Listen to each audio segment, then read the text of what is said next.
been an overcast day most of the day here in St. Louis, and the temperature has been comfortable.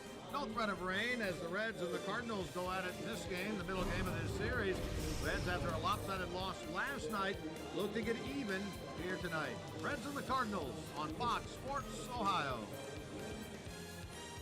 And a pleasant good evening, everyone, and welcome once again to Reds Baseball. Along with Chris Welsh and Jim Day, I'm Jim Kelch. As I mentioned, middle game of this three-game series, Reds and the Cardinals. And Chris, I mentioned the lopsided loss last night, 13-4, but there was some highlights from a Red standpoint. That is, Adam Duvall, Scott Schebler looked like they get things going again. Well, let's talk about Adam Duvall first. For the first time all year long, Adam Duvall bats in the number 7 spot. And Brian Price must know what he's doing, because after all, when he got him in the number 7 spot, he had 2 hits last night. Although they were kind of bloop varieties, I was kidding with him. He said, I'll take him any way I can get him at this time of the year. Duvall is more known for his power, but he was able to get the ball in play and give the Reds a little bit of glimmering of some offense last night on a night when they needed a whole bunch of it. Now, Scott Schebler, he hit the ball hard twice, had a couple of doubles. Well, he did hit the ball very hard, and this is the one thing about having Scott Schebler in the lineup, that he moves actually up one notch in the lineup as well. So both Schebler and Duvall are one place higher than they were last night. But he's a threat, and this is the one thing that you have with Scott Schebler. I know his batting average isn't great, but boy, oh boy, when he centers up the baseball, it is hit and it stays hit. He can go out of the ballpark in any part of the yard. He hits a lot of doubles in the gaps. He runs hard and runs really well for a big guy. I think Schebler's best days are ahead of him. Now, this is a very interesting pitching matchup for tonight's game. A couple of youngsters, 21-year-old Jack Flaherty, 22-year-old on the Red side, Tyler Mahle. The future is here for both of these ball clubs and both of these young right-handers. Tyler Mahle, 22 years old, he'll be 23 later on this month, and Jack Flaherty won't turn 22 until sometime in October. But they both really mirrored each other in the way where they were drafted early in the draft, and they're also guys that worked their way through AA and AAA this year to find themselves in the major leagues. In Flaherty's case, helping his team perhaps get to the pennant. Well, Flaherty's made 2 starts without a win, and on the Red side, Tyler Mahle has made 3. Both of these guys still looking for victory number 1 in their major league career. All right, we'll take a break. When we come back, we'll look into more about the backstops of these two teams, Yadier Molina and Tucker Barnhart. Jim Day will have more.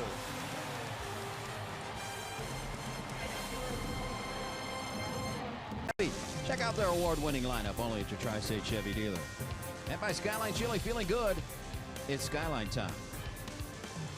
Well, the Cardinals are trying to hunt down the Cubs in the National League Central, so they have some mighty important games, obviously, the rest of the way. And Yadier Molina seems to step up in big moments, and he has certainly been doing that for the Cardinals. Last 3 games, 6 for 10, 2 home runs, and 10 RBIs. And he led the way last night in the victory over the Reds.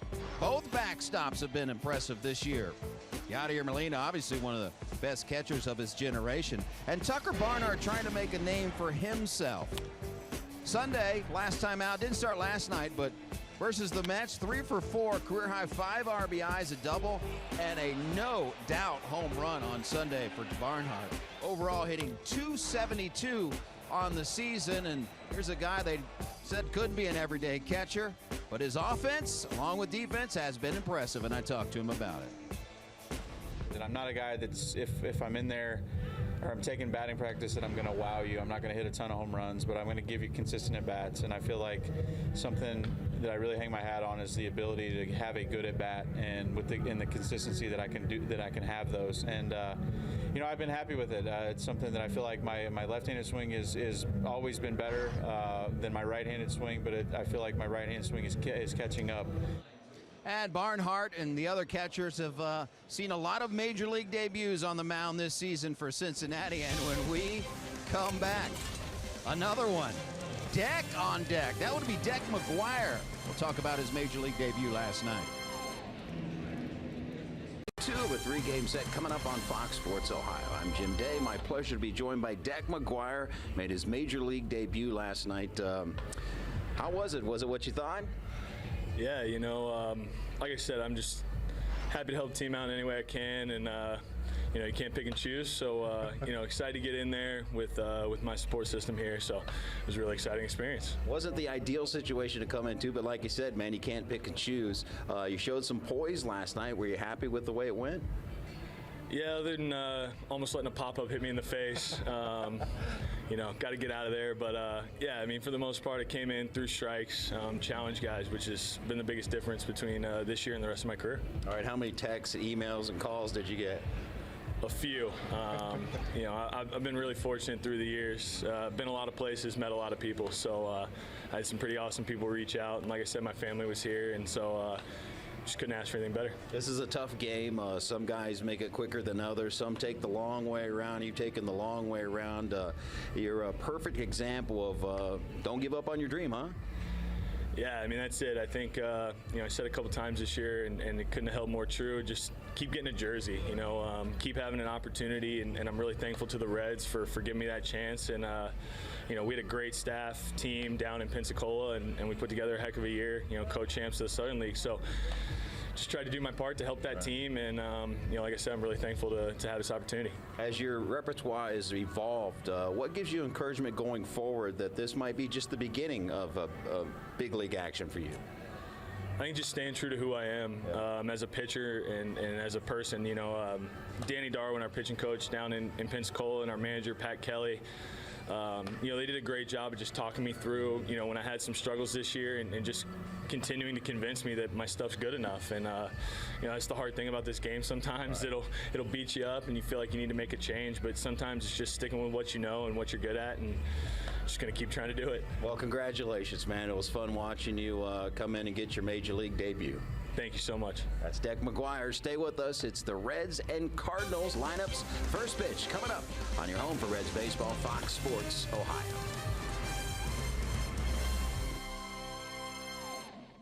Is not scheduled to have any rain here tonight at Busch Stadium as the Reds and the Cardinals get together for the second game of this three-game series. Cardinals a winner here last night, 13-4. Take a look at the Reds starting lineup for tonight's game, brought to you by Menards. There's, for the second game in a row, Jesse Winker in the leadoff spot. It's Cozart 2, Votto 3. Suarez in the cleanup role tonight, then Schebler, then Duvall. And the bottom three include Jose Peraza at second base, Tucker Barnhart back in there catching, and Tyler Mahle is pitching. Take a look at our IGS bringing the energy feature for tonight.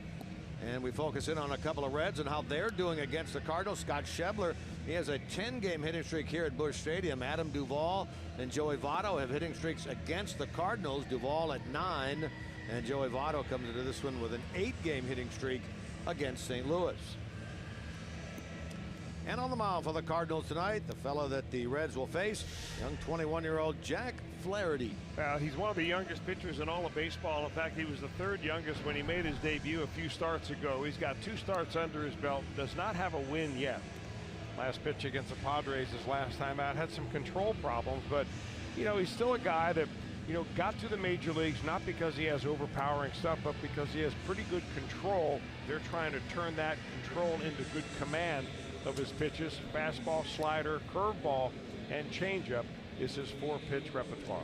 You were comparing them in the open about he and Mahle and how eerily similar their minor league numbers this year were. Well, they are, and the other interesting thing that they can compare very closely to is that they're not overpowering guys. They didn't get here because they've got big arms. They got here because they figured out how to pitch. That's why Flaherty's in the major leagues at 21 and Mahle's in the major leagues at age 22. All right, here we go. Cardinals Reds, game number 146 for Brian Price's bunch. Winker in there to lead it off. And Flaherty just misses outside for ball 1, and we are underway. Jesse last night 1 for 4. He had an infield hit. Comes in at 295. 4 home runs. He's driven in 10. Rips this ball into right field. Down the line it goes, and that ball is fair and a home run. To lead off the game, Jesse Winker, his 5th home run of the year, and the Reds take a 1-0 early lead on the leadoff home run, only the 2nd by the Reds this year. Winker had 2 home runs at AAA this year. He's got 5 now here in the big league. Well, I had to be looking fastball and got one basically right down Broadway with not a whole lot on it. I mean, Winker just unleashes it. The only question is whether that would stay fair. It did. And like last night in the ball game, the Reds get an early lead. So Flaherty has given up 3 home runs in 3 big league starts. This one to lead off the game for Jesse Winker. The other leadoff home run the Reds have hit this year was against Jhoulys Chacín. Jose Peraza did it out in San Diego. That was back in the middle of June.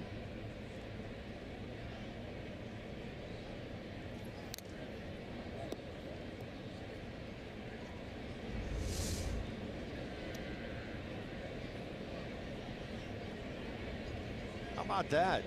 For a guy that doesn't hit a lot of home runs and never has, they got a little choreographed thing there going on. You know what? That's pretty cool, though. I think that a long time from now, when they both look back on their careers, and Jesse Winker's going to think, yep, that's Joey Votto in the on-deck circle, congratulating me on a leadoff home run. The home run there really leads to the discussion of, will Winker be a better power hitter in the big leagues than he was and has been in the minors? You know, I don't think that anybody can just turn this flip the switch and become from a gap hitter to a home run hitter. Now, it is easier to hit home runs in the big leagues. The ballparks are smaller, the balls are harder. Louisville is not a very kind place to hit home runs in. So, you know, maybe Winker has something to prove in that respect, but I would suggest that he just stays and be Jesse Winker and be the best major leaguer you can be. We'll see how it plays out. Well, he was activated from the DL last night after spending a little over 2 weeks there with a left hip issue. Had a hit. Tonight leads off the game with a home run, his 5th of the year. Votto now with 1 out. He comes in 7th in the league in hitting at .314. Couple of singles last night, 2 for 4. One of the guys we highlighted on the IGS Bringing the Energy feature about what he has done against the Cardinals. He has an 8-game hitting streak going against St. Louis. This year he has absolutely crushed Cardinal pitching. He draws the walk here. That's his league leading walk. 121 now for Votto. Take a look at the Cardinals defensive setup, brought to you by your Ford dealers. They have Pham, Bader, and Stephen Piscotty out in right field tonight getting the start. Infield is Carpenter, DeYoung, Wong, and Martinez, third to first. Flaherty with the veteran Yadier Molina behind the plate.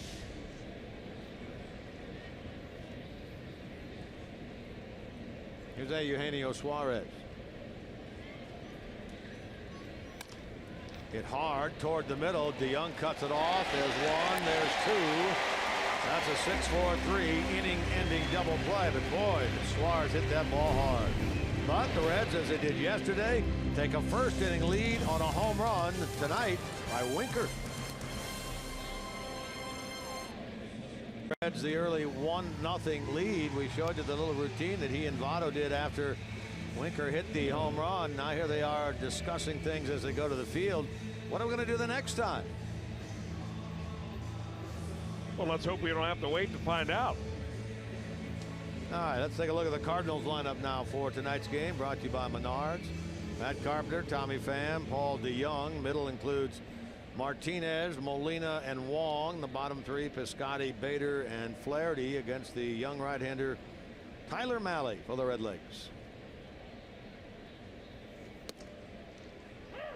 Mahle given an early lead with which to work. Faces Carpenter, who last night went 21 pitches into the game until he finally put one in play. That was a double in the 7th inning. This guy's the epitome of patience up there on the Cardinals side, as Votto is on the Red side. You know, both the pitchers that we see tonight have had really good minor league seasons from the standpoint of earned run averages and being able to keep the ball in the ballpark, control their pitches. Mahle is especially good at that. He's not given up a home run yet in his first 3 starts in the big leagues. Remember also that Mahle only pitched 10 games at AAA all year long. Everything else was down in AA. Down the line in left, long run Duvall. Adam will get there, and for the first time in this series, Carpenter is retired. Here's the rest of the defensive look for the Reds. We showed you Duvall making that catch out in left. Scott Schebler again in center. Jesse Winker, he of the home run on the top of the first, is in right. Suarez, Cozart, Peraza and Votto across the infield. Mahle and Barnhart the battery. Jose Peraza getting the start tonight, replacing Scooter Gennett. Tucker Barnhart, who we featured in the pregame, is back behind the plate. Scooter Gennett, an injury to his left hand. He had a tape wrapped up in the clubhouse prior to the game, sitting out tonight.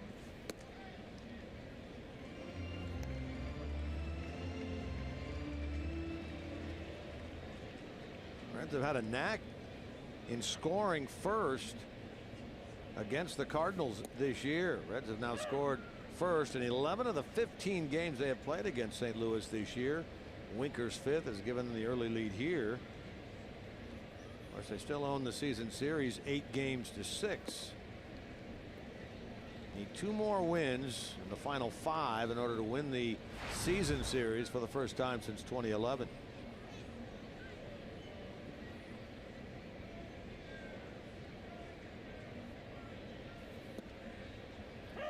Borderline strike. Pham thought he had walked.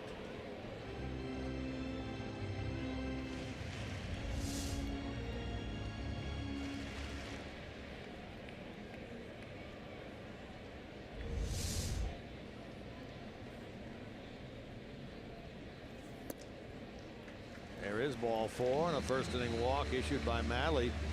Leads to the question about his walks per 9. In the big leagues, it's almost 5, 4.8. In the minor leagues this year, 2.1. So why the discrepancy? Well, there's a couple of reasons why. Number one, the strike zone in the major leagues is smaller than it is in the minor leagues because umpires are, by rule, they're only calling really what they think are actual strikes now because they're being judged after every game. The other part of it is that big league hitters don't chase like minor league hitters do.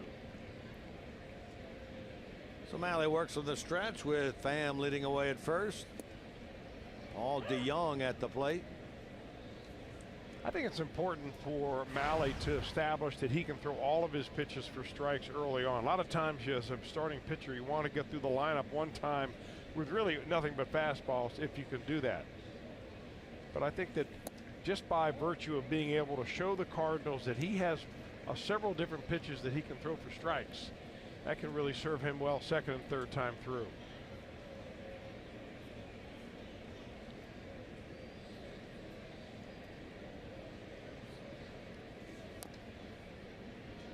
There's the slider. If you see a pitch in the 90s, it's a fastball. His most used off-speed pitch is a slider. Rarely he will throw a changeup, more likely to left-handers than right-handers.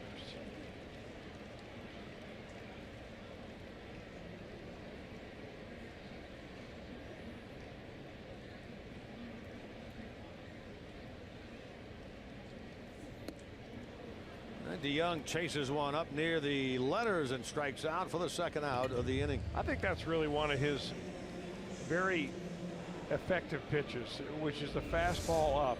If you judge Mahle on his radar gun speed, you're not going to be all that impressed. 91 miles an hour is nothing to write home about, but location is a perfect spot right there. He's got good backspin on it, so the ball doesn't sink very much. The other thing he does, he throws across his body a little bit. Never really clears his hips, and that ball will stay up in the zone, even cut a little bit. He is now the hot-hitting Jose Martinez with a runner aboard and 2 out here in the bottom of the first. Martinez at .311 with 13 homers. He's driven in 38. This guy has really been swinging a hot bat as of late. Over 400 in the early part here of September. Taking over that first base job due to the injury on the other corner to Jed Jerko. He's getting a chance to play, much like Harrison Bader out in center field, getting an opportunity to play due to the injury recently to Dexter Fowler.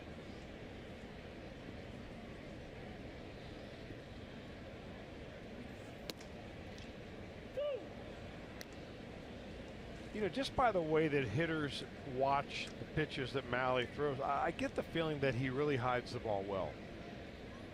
I mean, just in this at bat, Martinez has taken 2 pitches seemingly right down the middle and never even flinched.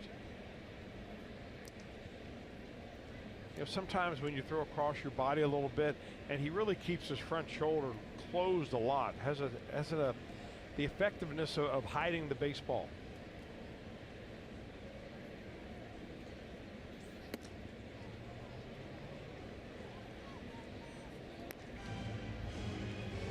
Martinez last night 2 for 4 with a couple of RBIs. That was a big 2-run double in the 4th inning that made it 8-1 St. Louis at the time. They went on to win 13-4.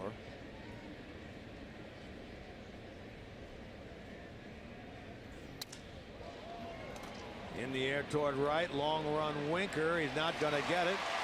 Hustling over to third is Tommy Pham. Winker threw behind Martinez to Votto at first base, hoping maybe that Martinez would be lackadaisical at getting back to the bag. He was not.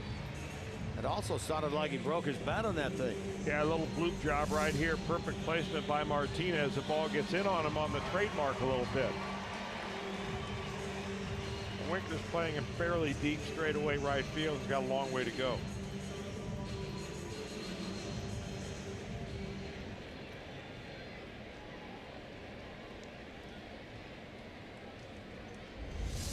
All right, so here is Yadier Molina with 2 on and 2 out. He was in this situation in the 1st inning last night. Drove in a pair with a double. Sitting now at 282 with 17 home runs. 75 runs batted in. If I look up the word grizzled, will Yadier Molina's picture pop up? It very well may. 35 years old, 14th major league season. Many respects. And he plays every day, or nearly every day. I mean, for a catcher, which is extremely difficult to do. Of course, he started the season out, I believe, by playing in the WBC. So yeah, he's had an extraordinarily long year already. Going to say, in many respects, he's having his best offensive year ever. Closing in on a career best in RBIs. Double digits in home runs at 17. If I'm Tyler Mahle, I'm assuming that Yadier Molina is going to swing on a 3-0 count. As hot as he is, he wants to be the man to drive the runs in.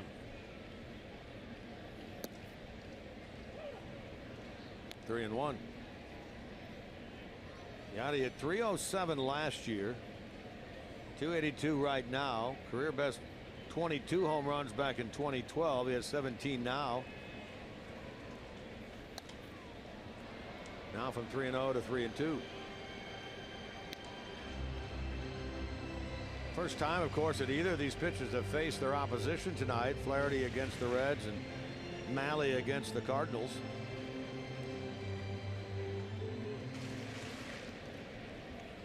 Trying to work out of an early 1st inning jam here. Runners at the corners, 2 out.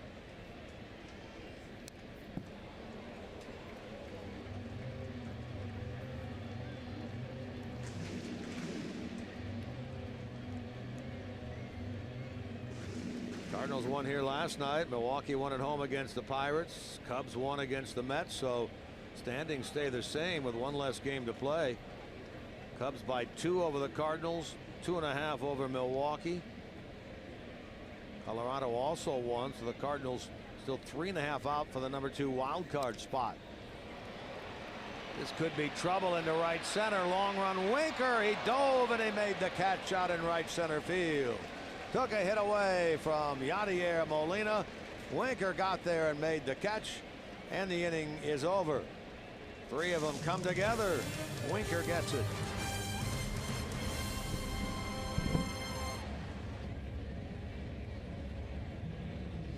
The storylines brought to you by Elk and Elk. How about the highest winning percentage in September/October since 2012? That's when Mike Matheny took over as the manager of the Cardinals, and St. Louis is right there behind the Indians, the Nationals, then the Cardinals, and then the Angels. A .600 winning percentage in the last full month of the season for St. Louis. Of course, Cardinals went to the playoffs in each of the first 5 years that Mike Matheny was a skipper. Only last year that he has managed his club did they not make it. He's taken them to 1 World Series. That was in 2013 when they lost 4-2 to the Red Sox.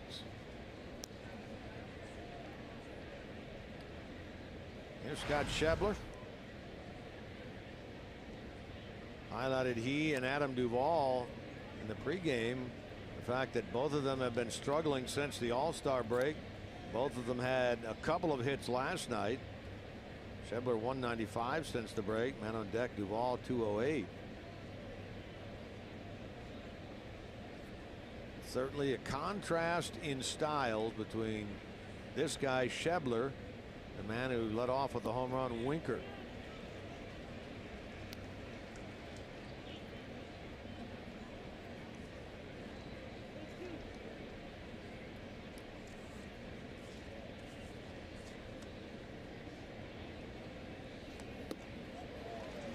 There's a strikeout. That's the first of the game for Jack Flaherty.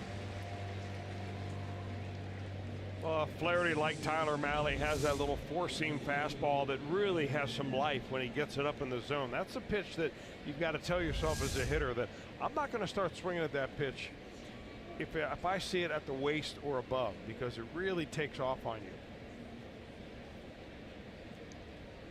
And now is Duvall. 2 for 4 with an RBI in last night's game.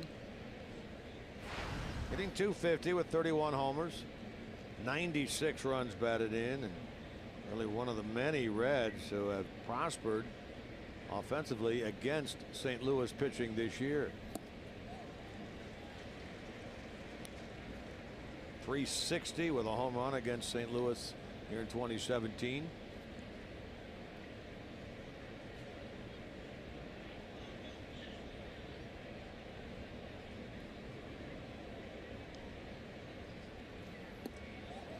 Didn't mean to go on a pitch up and in.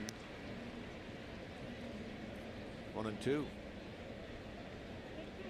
Both these young pitchers from California. Flaherty from Burbank. Tyler Mahle from Newport Beach. Both drafted out of high school. Back-to-back strikeouts now for Jack Flaherty. Flaherty's high school situation is an interesting one, isn't it? Well, given the fact that they're very close together geographically growing up, close together in age, it wouldn't surprise me at all that they played against each other from time to time. Maybe know each other from some travel teams. The Cardinals picked Flaherty in the first round, but he was the 34th pick, I believe, in 2014. And the Cardinals had a plan all along with Flaherty because he was all committed to go to the University of North Carolina. And if you're the 34th pick in that round, the slot that you have, which is set by Major League Baseball, is $1.6 million as a signing bonus. But the Cardinals did not want him to go to University of North Carolina, so they saved up some money from their other slots, and they gave him a much more. They say somewhere in the neighborhood of the $2 million bonus, which gave him enough incentive to forego the scholarship that he had to North Carolina and just join the Cardinals minor league system, as here he is just a few years later at age 21 in the major leagues. That was kind of a follow-up to that story. At age 21, he's older than many of the players that were drafted this year in the amateur draft. If you're a college senior, a lot of these kids are already 22 years old. And here he is already in the major league. So the Cardinals think they pulled a pretty good move by convincing him to go right into the minors. And he comes out of a high school, Harvard Westlake High School in LA, that really has produced lately some very good talent pitching wise. He was a #1 pick. You go back to 2012, there were 2 pitchers. Here's the list. Max Fried, he was picked by the Padres. Lucas Giolito picked by the Nationals. Neither are with those teams that drafted them then, but that's all out of the same high school within a 3-year period.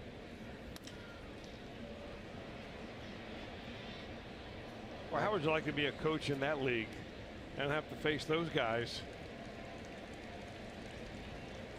every week, week in, week out? Well, you're facing Giolito, you're facing Fried, and then when they leave, Flaherty, who was playing third base, they said, well, we need you to come in over and try to pitch a little bit because we've lost all this great talent. Actually, there were several teams that were scouting Flaherty that projected him as a third baseman rather than a pitcher. Interesting to see how he handles the bat.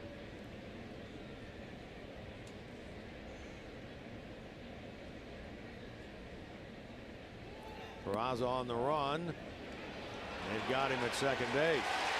Tag applied by DeYoung, and Faraz actually slid right into the glove of the shortstop to end the inning. TV every night, every device. Watch every out-of-market regular season game live. Plus, get a free subscription to @Bat Premium, the #1 app for live baseball. Blackout and other restrictions apply. Visit MLB.tv for details. Mahle to the mound in the bottom of the second. Here's what we were talking about earlier, the minor league numbers for these guys. Starts, record, ERA, opponent batting average, all fairly similar. Ks to strikeouts. Flaherty 21, Mahle 22, both from the LA area. You know, both of these guys experience when they come to the major leagues, that strikeout to walk ratio is going to be skewed until they get their feet on the ground a little bit, understand what it is to be a big league pitcher, what the strike zones are, who the hitters are, and so on.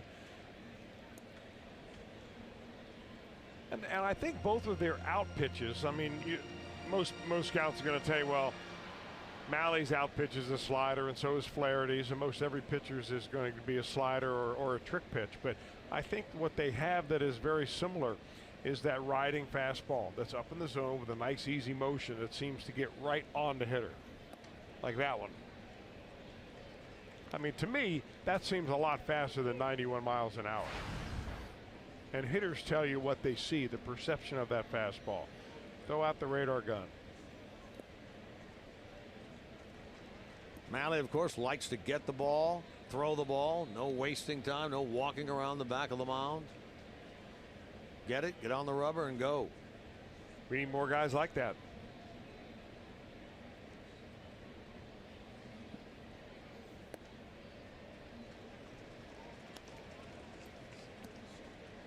Long to be followed by Stephen Piscotty and then Harrison Bader here in the bottom of the second.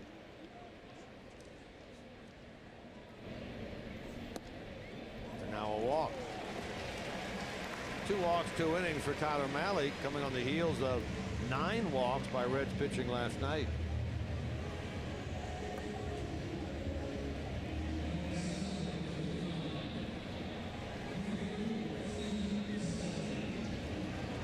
Now Stephen Piscotty. This guy has had nowhere near the year this year that he had a year ago. Stephen Piscotty, former Stanford Cardinal.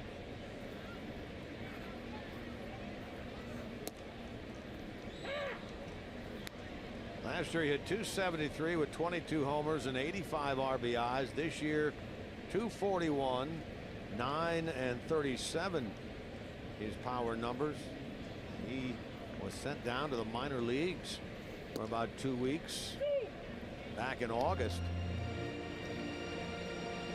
Looked like that right field job was his to keep for a while. He didn't perform. Cardinals put in somebody else out there. Now Piscotty trying to earn it back.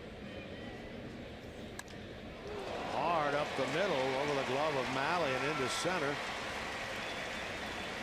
Piscotty with a base hit.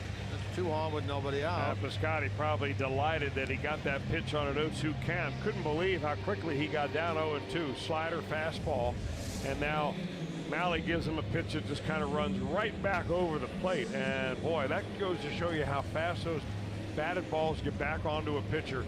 He really doesn't move until that ball's by him.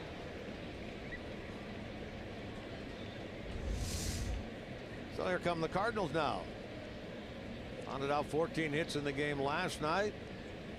1-0 Reds here in the bottom of the second. Here's the center fielder Harrison Bader. And he's getting the shot to play on an everyday basis here in the short term, with Dexter Fowler unable to play due to a left knee contusion. It happened Saturday when they were playing the Pirates. He banged into the wall going for a ball. He's had an assortment of injuries this year. Dexter Fowler missed close to a quarter of the season. They hope to get him back maybe this weekend against the Cubs.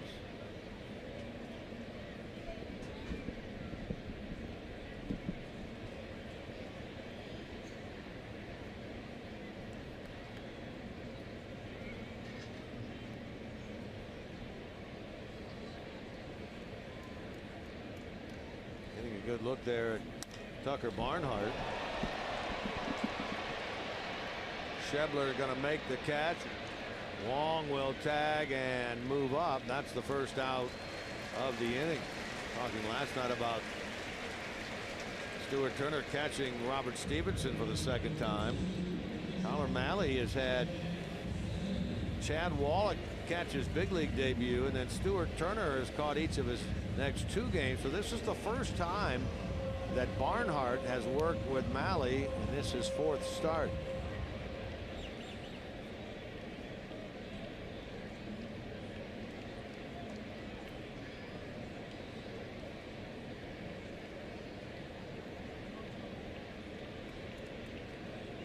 Here's Flaherty, the former high school third baseman. We'll see how indeed he can hit. He's 0 for 3 this year. Foul ball. Trying to move Bader along and give Carpenter a chance.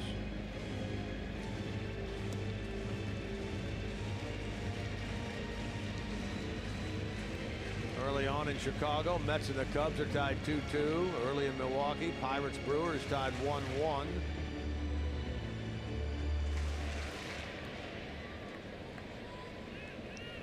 Still an hour away, the Rockies at Arizona. Strike 2.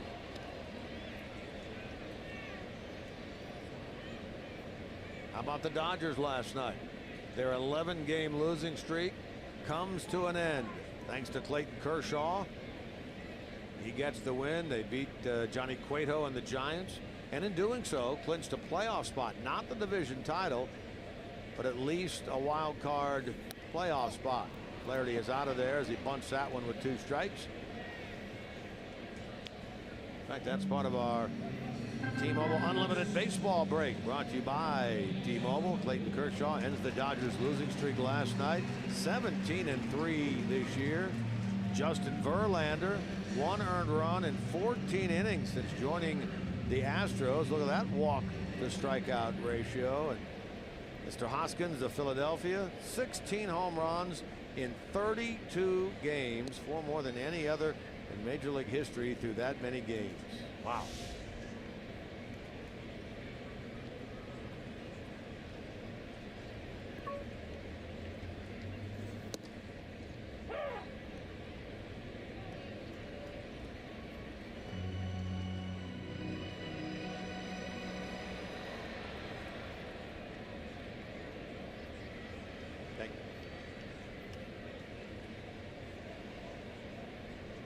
Carpenter fly to left to get the Cardinal first inning started. Stands up there now. Runners at first and third and 2 out. Kind of down year in all aspects in terms of batting average for Carpenter. 273 with runners in scoring position. Career average of 278 coming into this year, hitting 239 now. But his on-base percentage has stayed up. Set a career high in walks.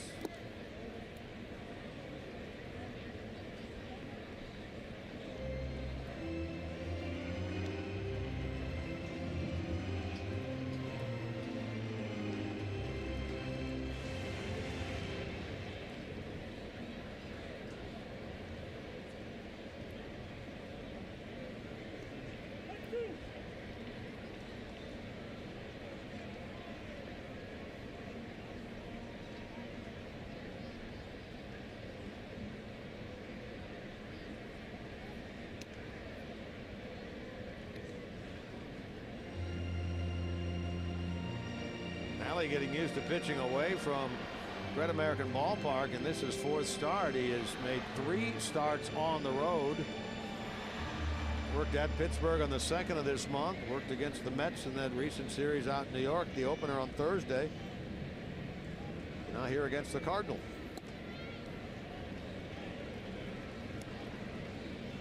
There was talk about, and there is talk still about his innings pitched, and will he or will he not pitch through the end of the season. We saw Luis Castillo get shut down after that brilliant performance he turned in against Milwaukee in that last homestand.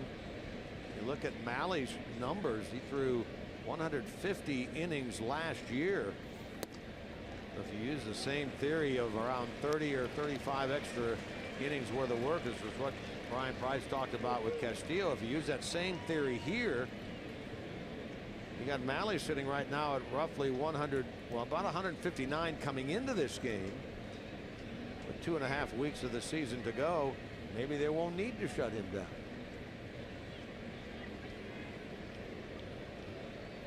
Runner from first takes off. You know, a lot of teams will prescribe to exactly that formula. They take the number of innings that a youngster pitched the year before, they add 20%, and that's where they come up with the number they want to shut him down. Now, ask individual teams, why do you do that? And they'll say, well, everybody else does it. Right. Nobody really has a scientific reason for exactly why. Interesting that Jack Flaherty falls in the same category as does Tyler Mahle, but the Cardinals are holding their decision back depending on how he pitches down the stretch. So if they need him in a pennant race, they're going to exceed the innings that they probably would like to have him have as a cutoff. But hey, a pennant race is pretty important, and no one has ever proven that throwing an extra 30 innings instead of 25 innings is going to hurt your arm.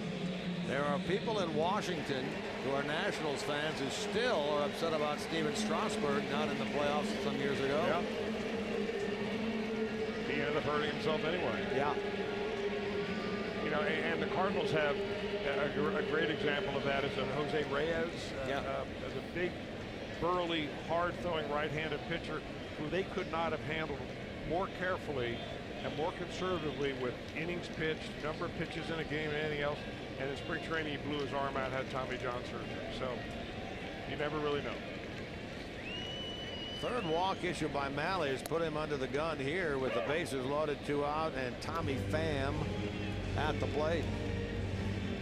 Pham is 4 for 7 this year with the bases loaded. Walked his first time.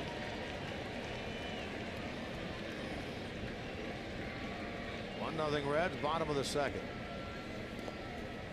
Well, there's that textbook block again by Barnhart on a breaking ball. We saw a number of them last night with Stuart Turner behind the plate. He blocked a whole bunch of these. Some of those came off the glove and got away from him. Barnhart does that.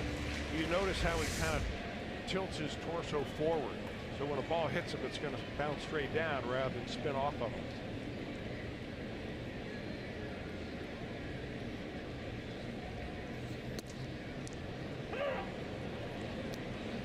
One and two.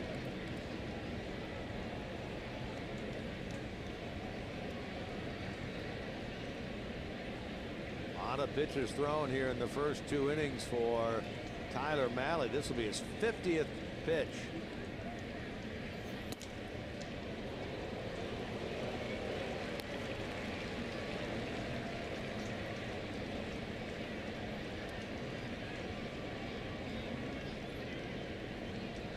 Wong, Piscotty, Carpenter lead away at third, second, and first. Mahle wanted that one.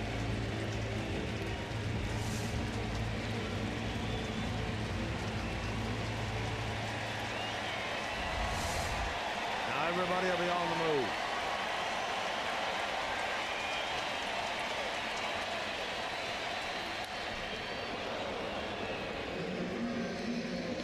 Came up and in there on Pham like he did earlier to DeYoung when he struck him out. Well, I didn't think he meant that on purpose. He certainly doesn't want to throw a ball on a 3-2 count and hope the hitter swings and chases it. DeYoung waiting there on deck.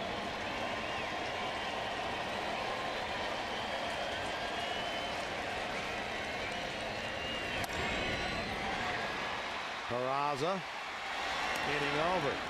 A lot of pitches, but in the end, the Cardinals leave them loaded. The Reds are up 1-0 through 2.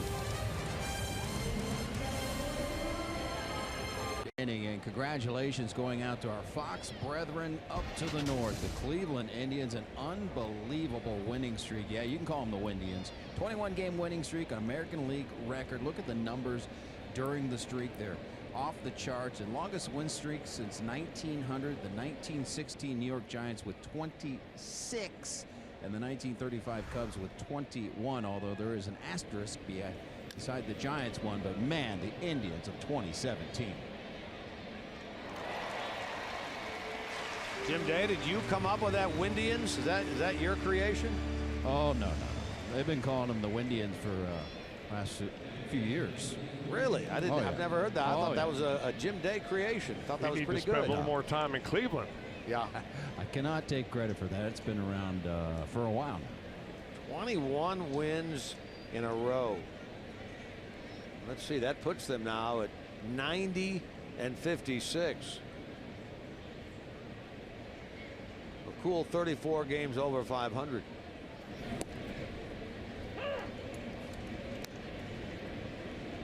Interesting enough, they still do not have the biggest lead in the American League. Houston has a 14-game lead over the Angels. They are the #1 seed there right now, with the Astros being #2.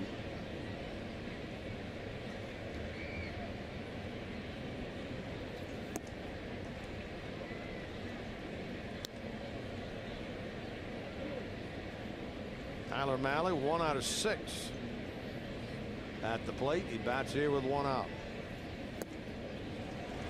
And now 2 out.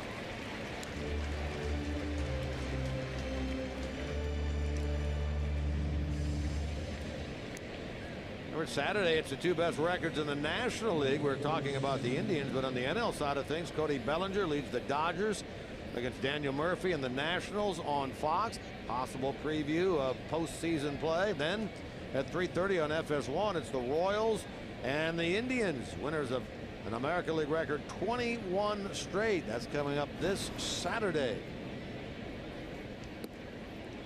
I guess from a Red standpoint, they do have an interleague series to go, and it's against the AL East leading Red Sox. Glad it's not the Indians, although it would be kind of fun to see them.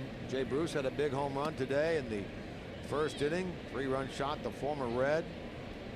He was quoted later on as saying, "This is where I belong, with the Indians." Very happy over there. We're happy for him.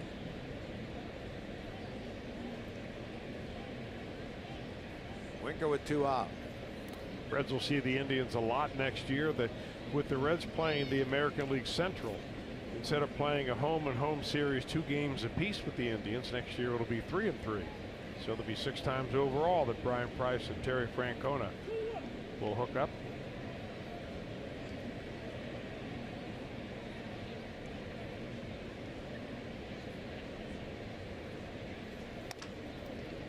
Toward Wong.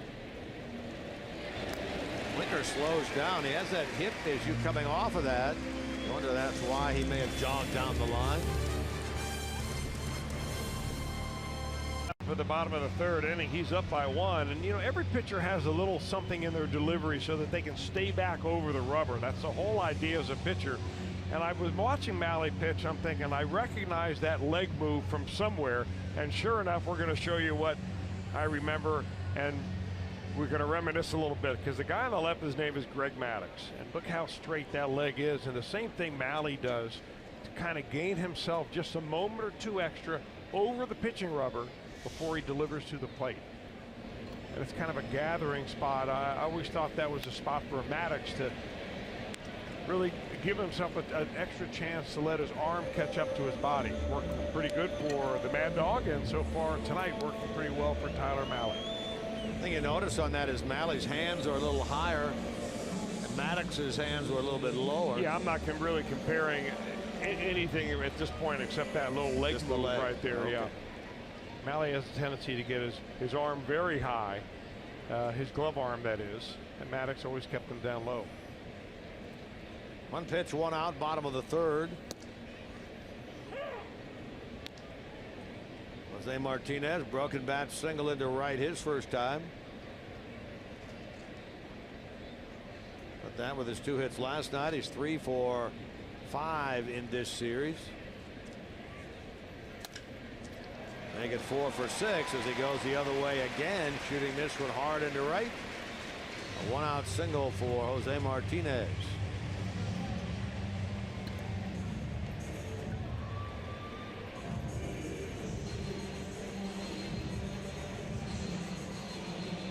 Martinez, one of those late bloomers if you will. He really didn't get a chance to play at all in the big leagues until last year when he was 28. 29 years old now. He had played a grand total of 12 big league games before he was 29.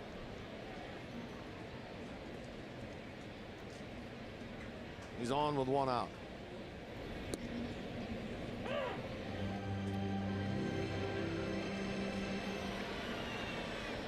And you never know. I mean, Jim Day talked with Deck McGuire prior to the game after he made his big league debut last night. He was 28.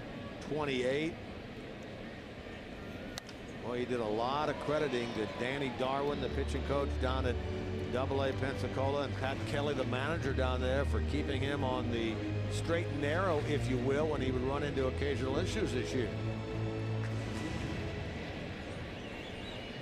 It had to be tough for him. He spent most of all last year at Triple-A in the Cardinal system, and then has to go backwards this year. Well, he said, though, when he got in the game for his major league debut, that everybody he faced he had either played with or faced before. So it was like being in I guess a minor league all-star game, for the lack of a better term. What did he say? I've been a lot of places, met a lot of people.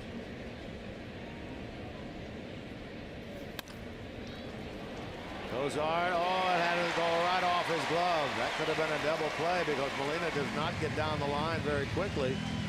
Trickled off the glove of Cozart. Cardinals threatening again.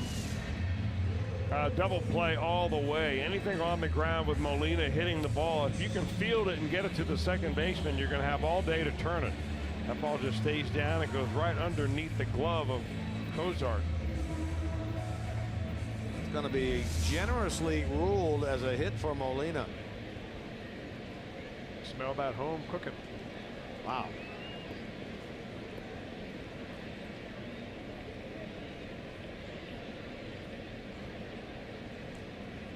Two on with 1 out for Wong.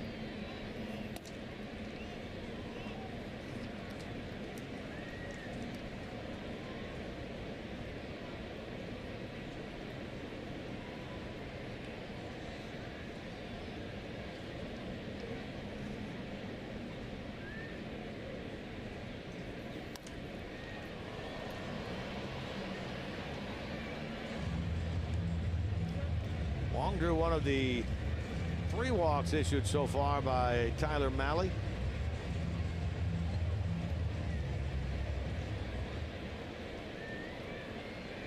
Wong in the second year of a 5-year contract he signed prior to last year. And a couple of stints on the disabled list this year. Really his first stint is what allowed Paul DeJong to come up from Triple-A Memphis. Wong came back. They made room for DeJong at short. Sent Aledmys Diaz out.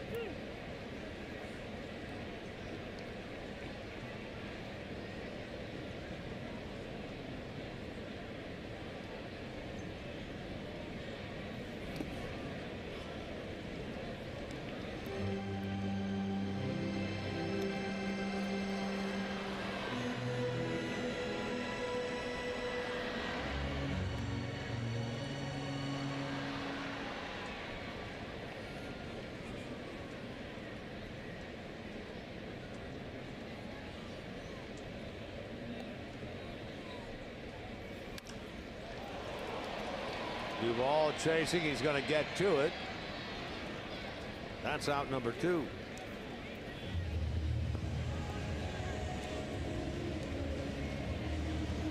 Reds fans, showcase your best Billy Hamilton impression and run around the bases coming up on Sunday after the Reds take on the Pirates. All fans are invited to go from first to home during Run the Bases Day thanks to Entman's Little Bites. Purchase your tickets today at Reds.com. Finale of the 3-game series against the Pirates on Sunday. Get on down there and run the bases.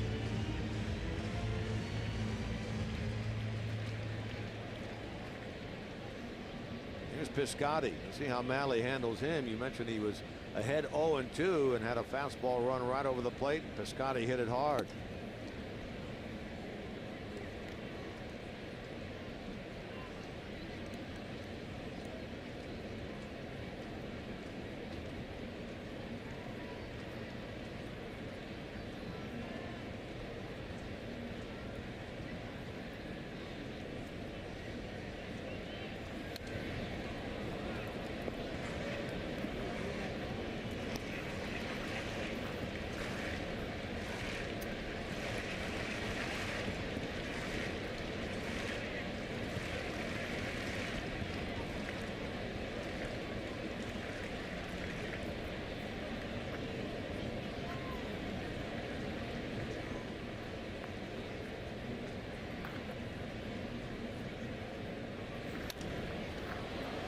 Popped it up. That is going to reach the seats.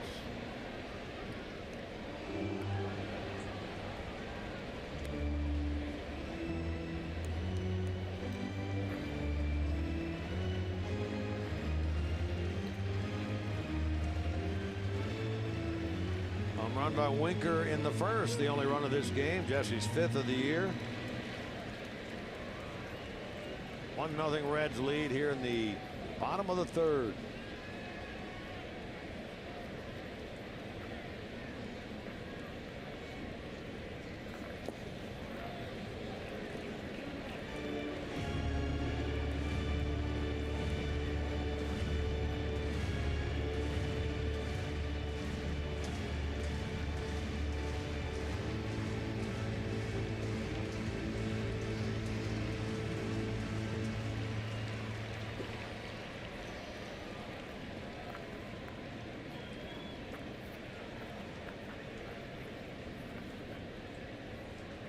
th pitch of the night for Mahle. Toward right, and Winker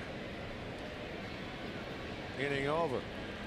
So a nice job again by Tyler Mahle. Throws a lot of pitches, but hangs a 0 in the 3rd. RP getting to know Zach Cozart, favorite athletes growing up, baseball players indeed.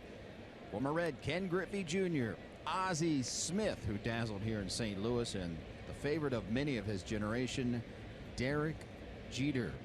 And just like Jeter, stepping in, number 2. Thank you, Bob. There's the Wizard out on the wall here at Busch Stadium. Rogers Hornsby on his left. Redhead, Red Shane Dietz on his right. It's out in the left field corner here at the ballpark. Legendary broadcaster Jack Buck right next to Red Shane Dietz. All their retired numbers. Dizzy Dean, Lou Brock, Whitey Herzog, Bob Gibson, August Busch. I don't know if there was a more intimidating figure out there than Bob Gibson back in his heyday. You're right about that. I think you ask any hitter, he'll tell you that.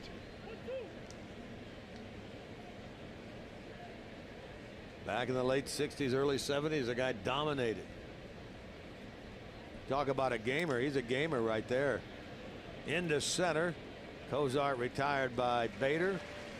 Leadoff man gone in the 4th. You know, back in those days, the players weren't as friendly on the field. There was actually a rule in the Major League Baseball rule book about fraternization, talking to the other team before a game when the stands are open. You're not allowed to do that. In fact, umpires are really compelled to get out here early and make sure that there is no fraternization going on. And the stories about Bob Gibson was that if a hitter walked by him and said, "Hey, Bob," he would just turn and snarl at him. And because he never wanted to let anybody feel comfortable in the batter's box.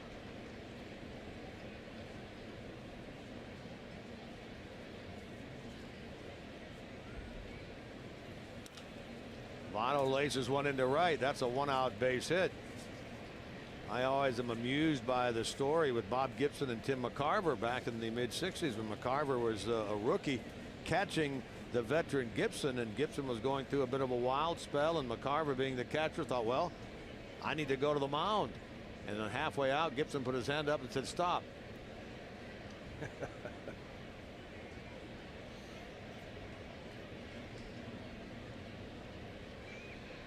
And the punchline of that is what the only thing you know about pitching is you can't hit it.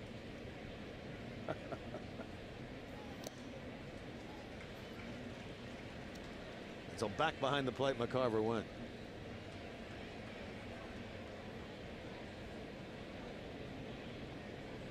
Votto been on twice in this game, a single and a walk. He's now reached base in 16 straight games for Joey Votto.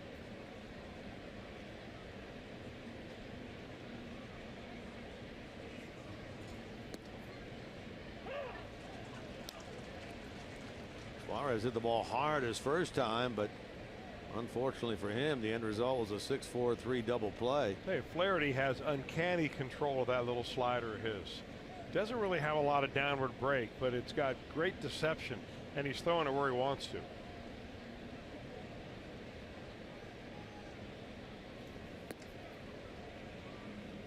Perfect little spot right there. You get ahead of him 0-2, and you try to expand the strike zone. Hard to believe this young man is only 21 years old. Let's say, Chris, a huge disparity in the pitch count between what Mahle has done through 3 and what Flaherty has done now here into the 4th. Like 30 pitches difference.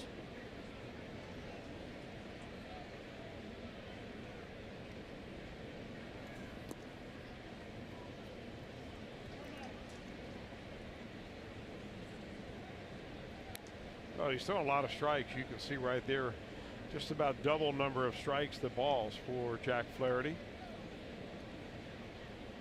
Well, the Cardinals have been forced to go to, I don't know if forced is the right word. They go to Flaherty, and then tomorrow with the right-hander Luke Weaver due to the injury to Adam Wainwright. He's had a right elbow impingement since the middle of August, and then the trading away of Mike Leake, opening up some spots in their rotation.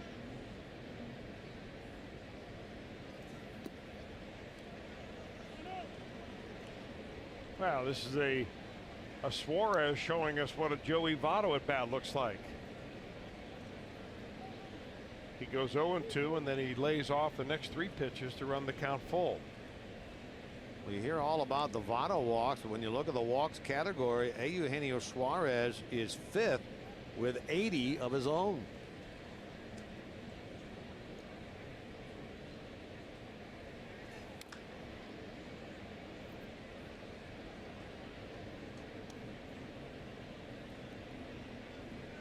Well, he has just gotten better and better offensively. You know, remarkably better over the last couple of years.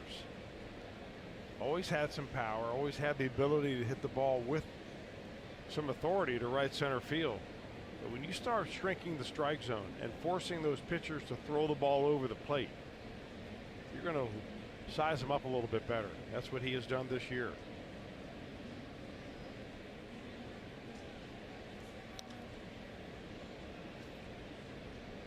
And he's seen a huge jump in his on-base percentage. Last year, .317. This year, coming into this game, .378. Same with his slugging, same with his OPS.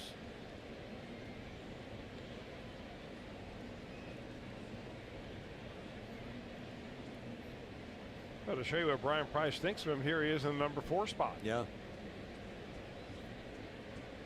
Protecting Joey Votto. And walk 81. Suarez joins the aforementioned Votto on the bases. 2 on with 1 out. First walk, check that second walk issued by Flaherty.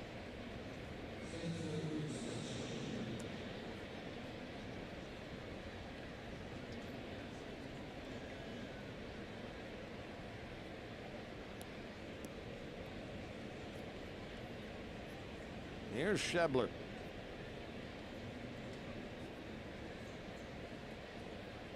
Strikeout victim his first time.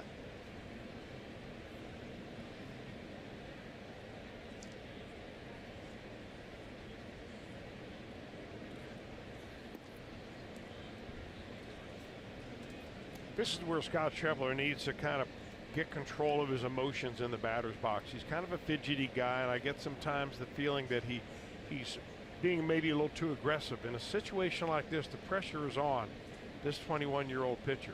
Make him give you a good pitch that you're right in the spot that you're looking for.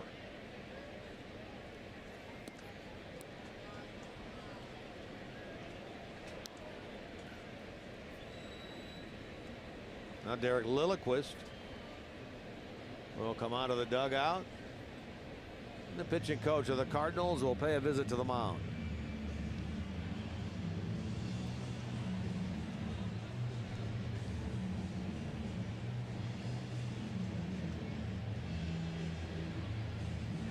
Cardinals have left 7 men on already in this game against Tyler Mahle.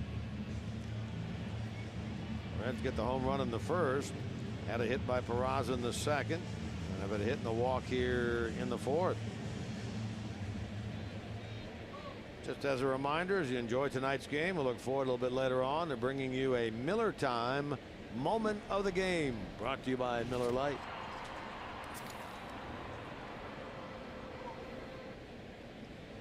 Jesse Winker right in the middle of that picture. He supplied the only run of this game thus far with a home run.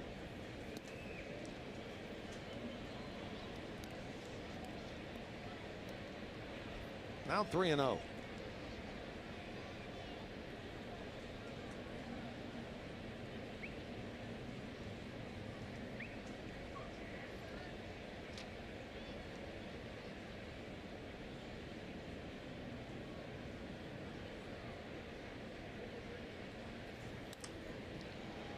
Swinging at 3-0 and a lazy fly ball to left. He helps out the right-hander Flaherty there for the second out of the inning. Yeah, I'm not really against the 3-0 swing. No guarantee you're going to get the same pitch 3-1 as you do on 3-0. You're almost guaranteed you're going to get a fastball 3-0. I think he just pulled off it a little bit. So now 2 out. Here is Adam Duvall. Boy, Duvall in the number 7 spot last night, had a couple of hits. First time he batted down there all year long. Tonight, without Scooter Gennett in the lineup, he moves up to 6th.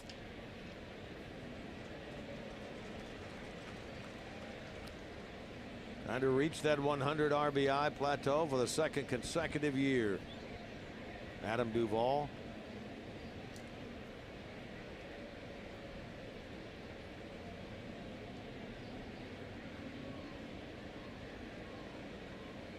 That Mike Leake trade to the Giants are both now represented here wearing red uniforms.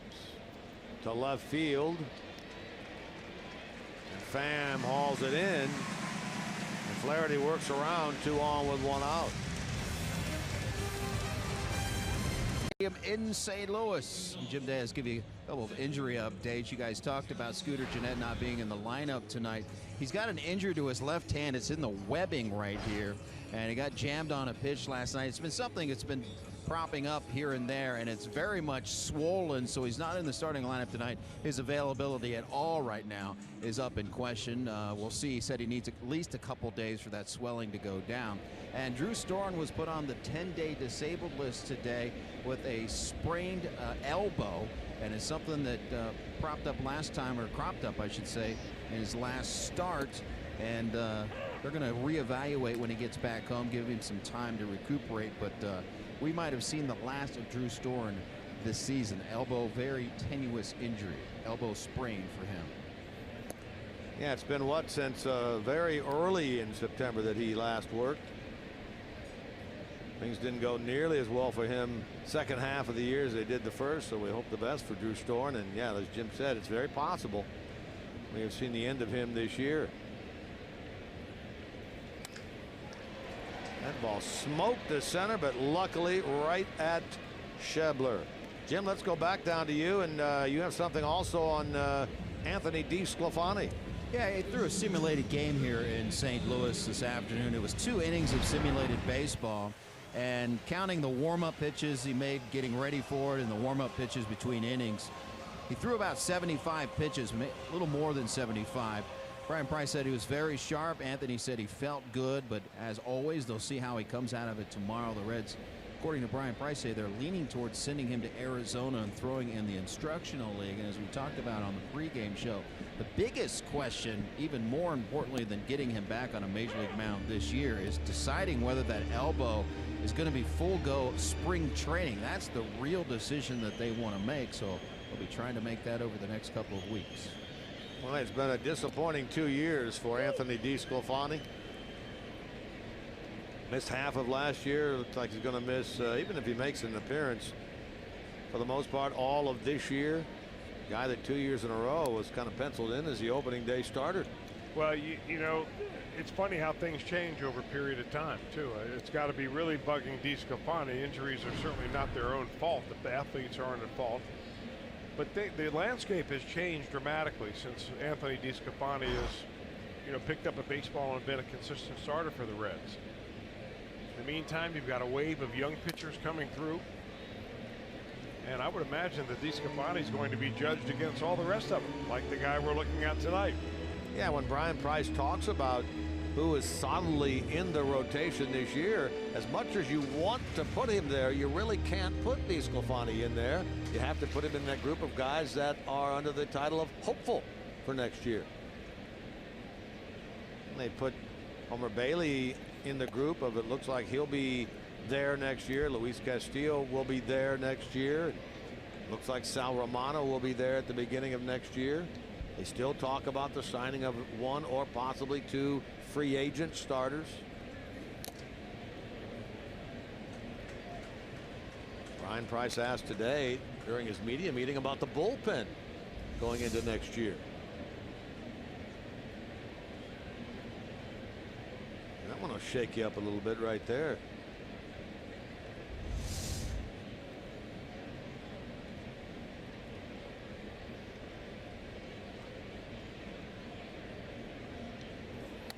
Brian emphasizing today in that meeting when he was asked about the bullpen for 2018 that we'd like to ideally have 4 or 5 rock solid guys that we know are going to be part of it.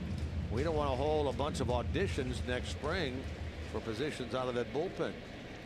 I thought that was what the last 2 years were for. The audition part, that is. 2 out. Go back to the studio for an update. Here is Jeff Piecoro.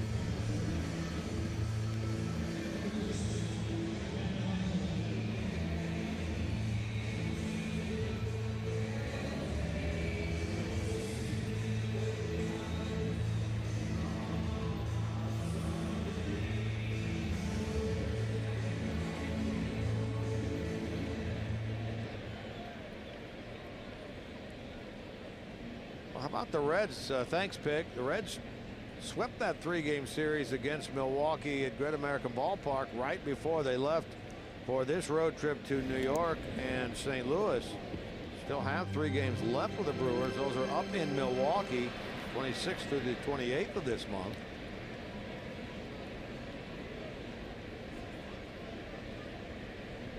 Cubs have a little bit of breathing room, but not much. Again, Cardinals 2. Milwaukee 2.5 back.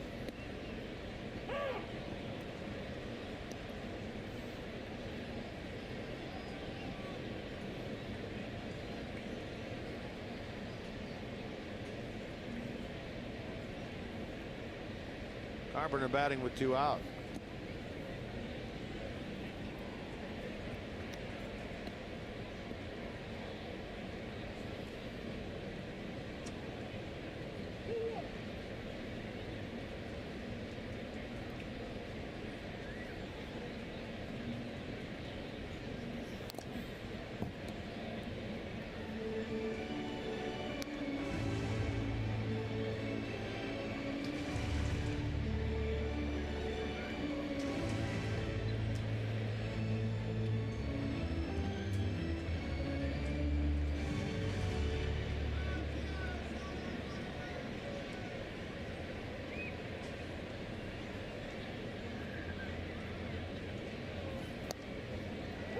Got him on strikes on a 2-2 pitch.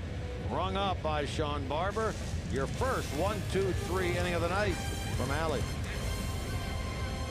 That was brought to you by Cincinnati Children's, changing the outcome together, and by your local Ford dealer. Ford, go further.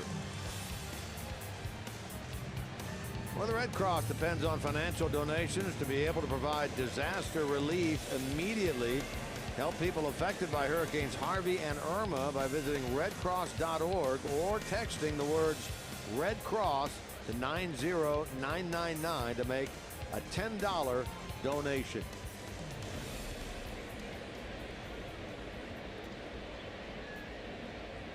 One nothing Reds after 4. Cardinals about hit Cincinnati 4-3 as Jose Peraza leads things off. Sharp single to right his first time.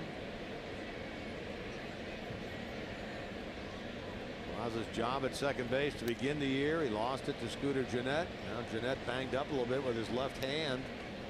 So Peraza jumps right back in there. Yeah, I wonder if we'll see Zach Vinci get a start at all here in the month of September. A very fine glove man who won a minor league Gold Glove. Played at AAA this year. Always been known as a good glove man, not as much hit. He was called up when the AAA season ended. Can also play second.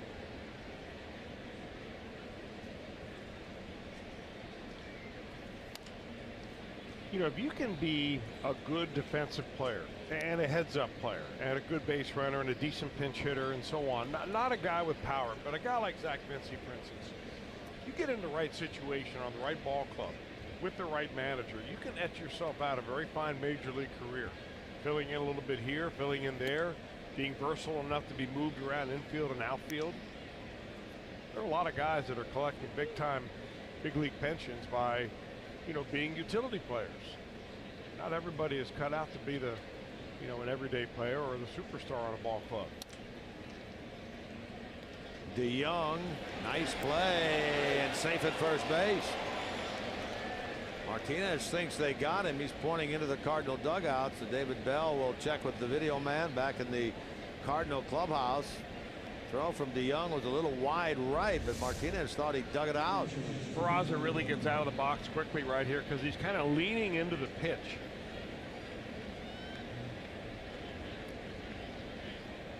Pretty nice play by Martinez, who's not really that much of an experienced first baseman. He had a stretch towards right field because that's how far off that throw was. Cardinals don't challenge it. Base hit for Peraza, so he's 2 for 2. Could very well be that Martinez was thinking, hey, I kept my foot on the bag and caught the ball, not realizing that Peraza had streaked across. And Peraza was cut down by Yadier Molina his last time he tried a stolen base. It was in the second inning. It was the third out of the inning. I'm wondering if maybe they'll put a play on right here or see if they'll send him again.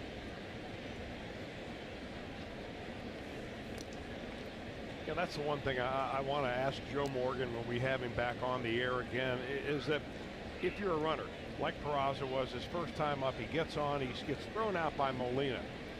Now, do you shy back a little bit, or do you take the running game right back to him again?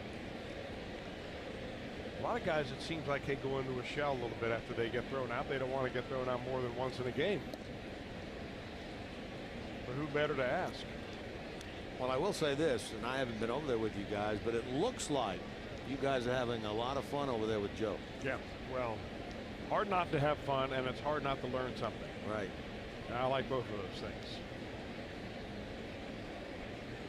Joe will be back during the next homestand.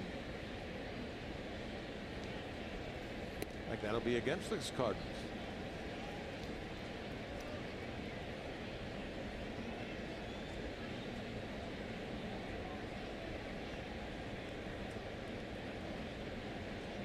Peraza second on this team with 22 steals, 5th in the league with that total.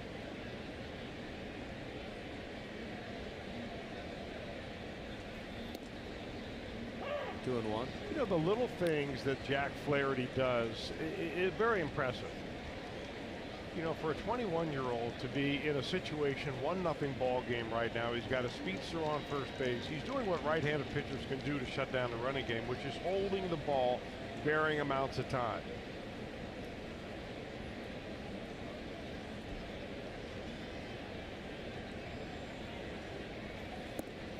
Base running is a rhythm the same way as hitting is a rhythm, and when pitchers hold the ball differing in varying amounts of time, you know, you're trying to throw the cadence off or the timing off of that runner at first base.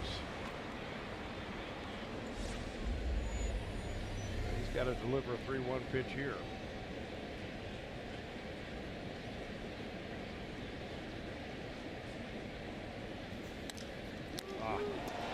Dropped the ball, Flaherty. That's going to cost him a double play. He does get Barnhart. In his haste to get it and throw it to DeYoung at second base, he dropped the ball. Boy, this is a gift.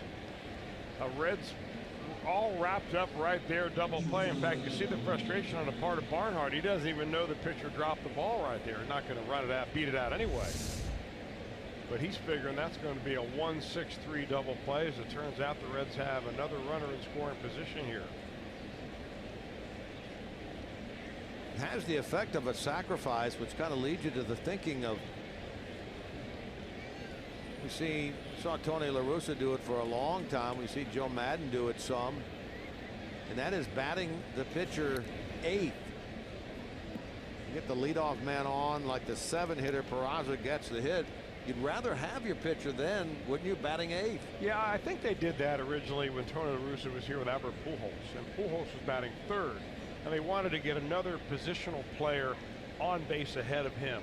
So that's why they put a position player in the number 9 spot, so you'd have 3 batters hitting in front of Pujols, especially after you went through the lineup once or twice. It wasn't so much that you thought that, you know, your 7-hitter was going to get on and your pitcher could be the guy that would bunt him over. You can learn a lot from Tony La Russa. Still with the Arizona Diamondbacks, although not in the position that he used to be. Always one of the more prepared managers. I mean, they're all prepared now because they've got, you know, teams of research analysts, you know, doing some work for them, scouting work and so on. It's all presented in a nice 3-ring binder. Russa was kind of ahead of he was early to the party on all that stuff. He won 2 World Series titles here with St. Louis in 06 and again in 2011. That was his last year. Of course, he did that with the cooperation of Vice President of Baseball Operations Walt Jocketty. Former. Well, when he was here. Right. Yeah, the two of them worked together for a long time here in St. Louis. In fact, it was Walt that ultimately hired Tony La Russa almost 20 years ago.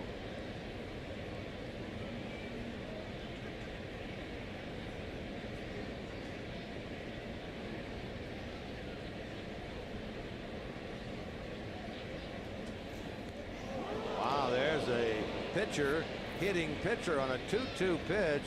Flaherty loses control of that one and hits Mahle in the back. Now we'll see both reactions right here. Mahle, who gets one right between the numbers, and the reaction of Flaherty. Didn't want that to happen.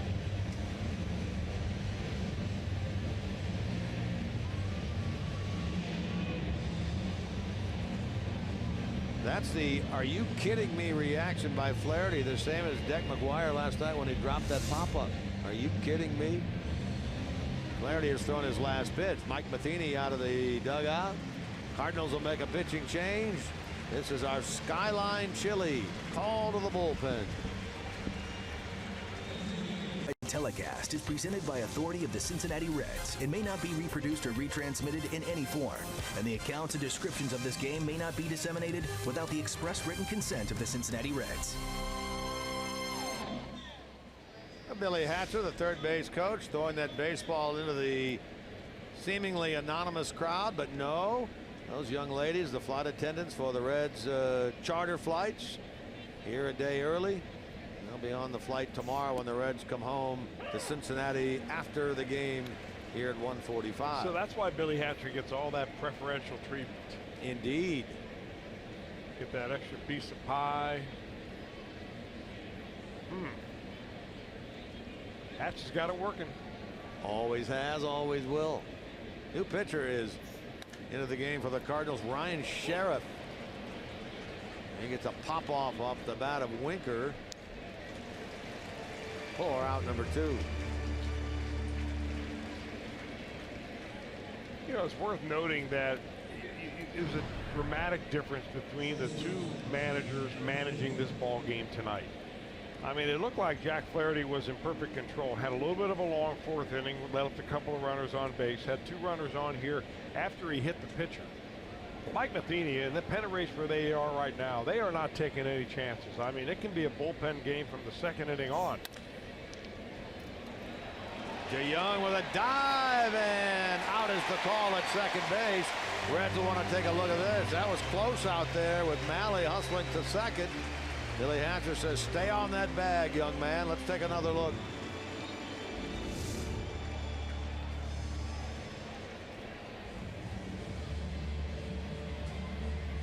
I don't know. What do you think of that? I thought he might have been safe. Reds are going to challenge this.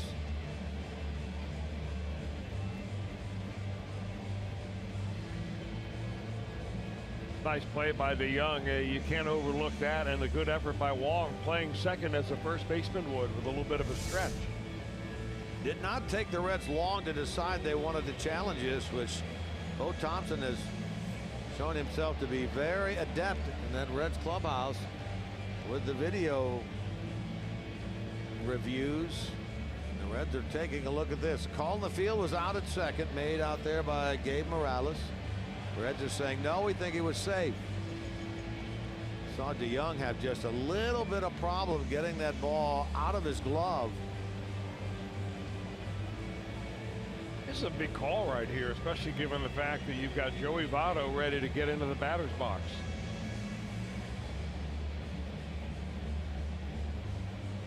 Well, if the call stands, the inning is over. If not, the bases will be loaded.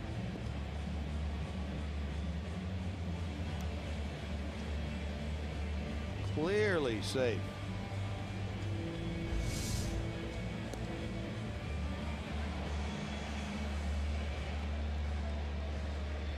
So the call is overturned.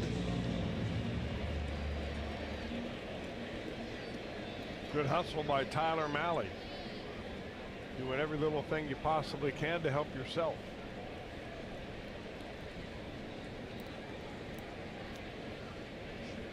That'll go down as a hit for Cozart.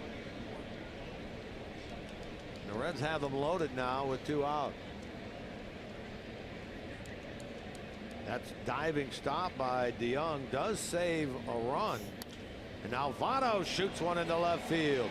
A run will score. Billy Hatcher will hold Mahle at third, and the Reds now take a 2-0 lead, and it does not take Votto long to take advantage of that overturned call out at second. RBI number 94. What a good swing by Votto. Controlled. I'm going to take what you're giving me, which is a base hit to left field.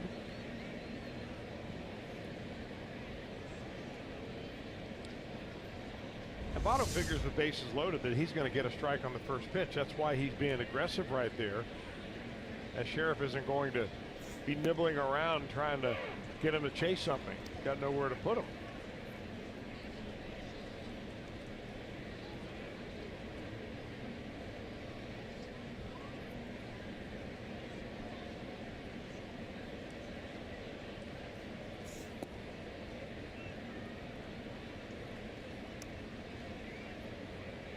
Suarez bounced into a double play and has drawn a walk in this game.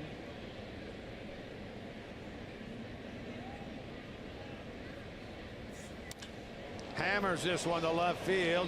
Pham will turn and look at it go. That's a grand slam off the bat of Eugenio Suarez.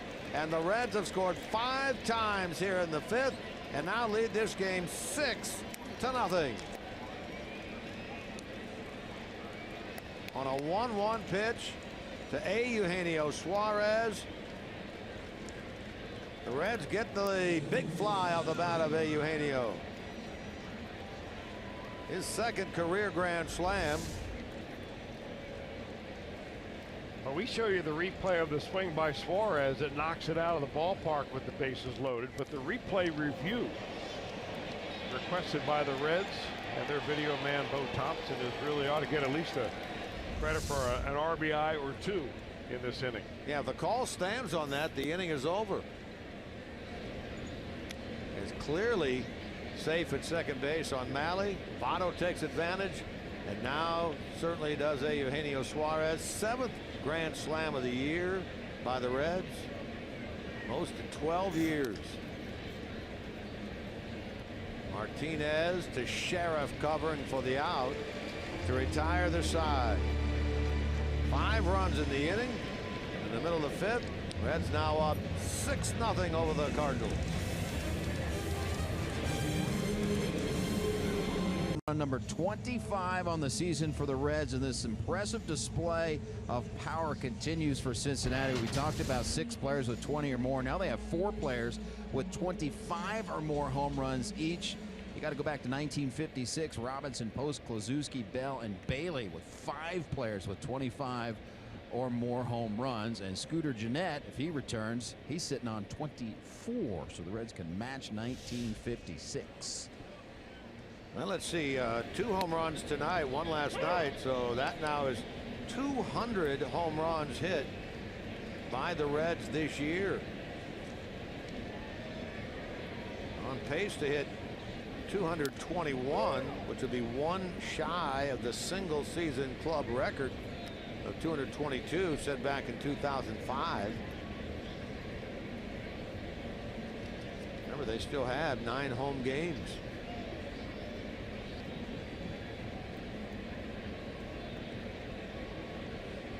Suarez's first Grand Slam came last year, an opening series, remember, against the Phillies. Now he does it here on the road at Busch Stadium. Sitting now at 79 RBIs. 6-0 Reds here in the 5th inning.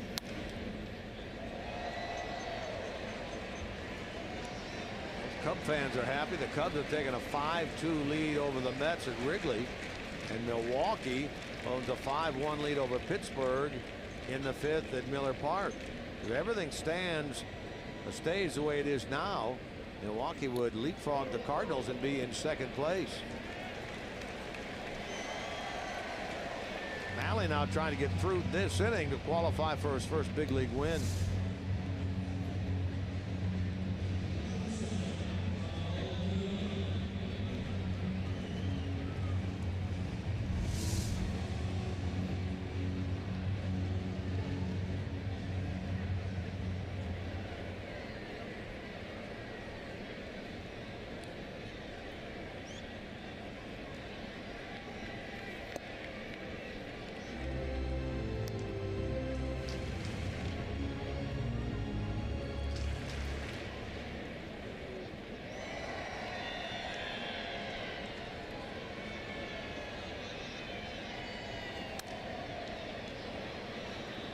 Winker has a beat on this fly ball.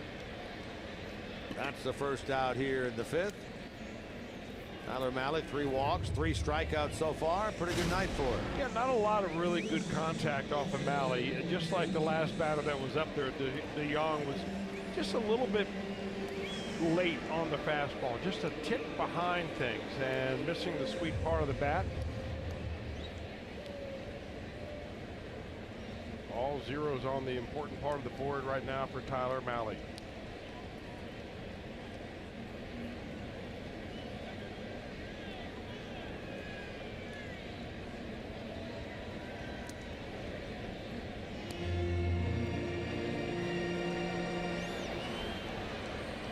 You got this nice pitching matchup tonight. Mahle against Flaherty, 21 and 22-year-old tomorrow. You have a couple of up-and-coming pitchers in these organizations.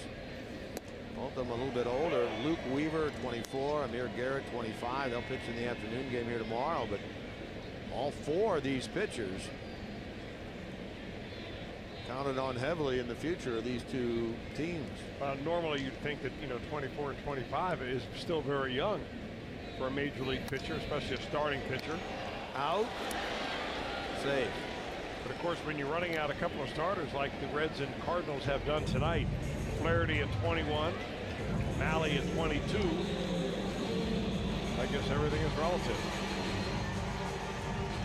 Luke Weaver, this guy's been pitching pretty well as of late. Actually, he's won his last 4 starts.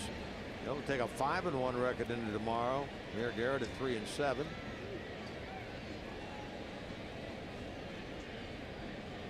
1:45 Cincinnati time, first pitch. 1 o'clock Reds live.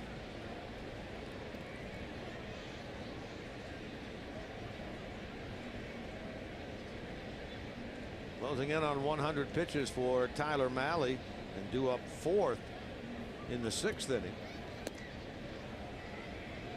And there is action out in the Reds bullpen.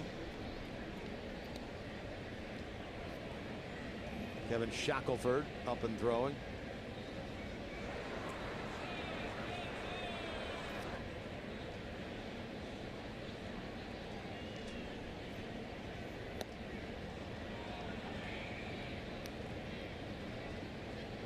Molina robbed of a hit in that diving catch back in the first by Winker and Wright. Given the benefit of the doubt on that ground ball in the third that could have been a double play, trickled off the glove of Cozart. Molina was credited with a hit.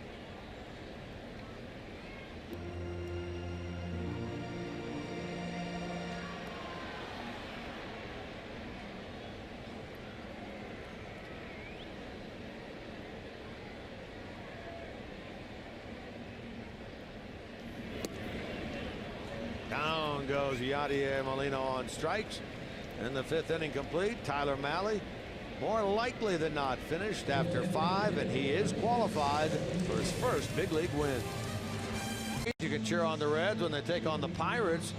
Do so for as low as $12. Plus, don't miss a spectacular post-game fireworks show presented by Toyota. For tickets, visit Reds.com.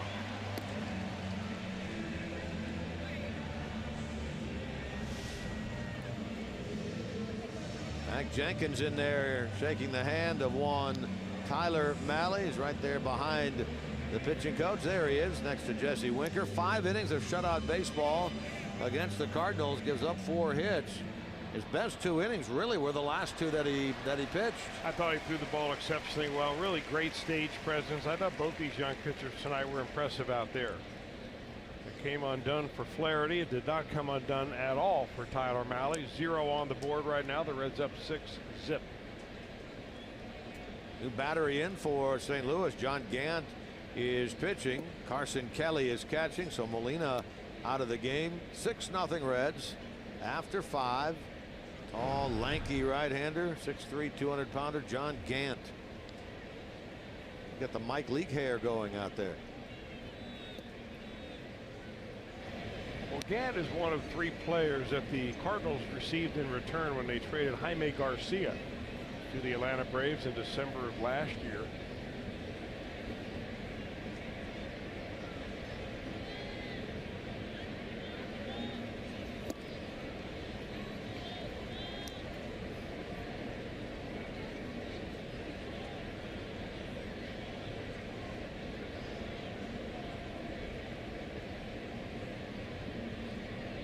Dish with the Cardinals in 3 games, a 2.84 ERA, and he'll give up a base hit here to Adam Duvall to start inning number 6. Duvall now a 10-game hitting streak against the Cardinals. You know, we showed a panel last night of all the contending teams in the National League Central Division and who they have to play. And of course, this time of year, almost all of the games that you're playing are against other Central Division opponents. That's the one thing that has to be, we're a little bit worrisome for the Cardinals right now. That's the one area when you start breaking down their team, home, road, interleague, they haven't done well in the division at all.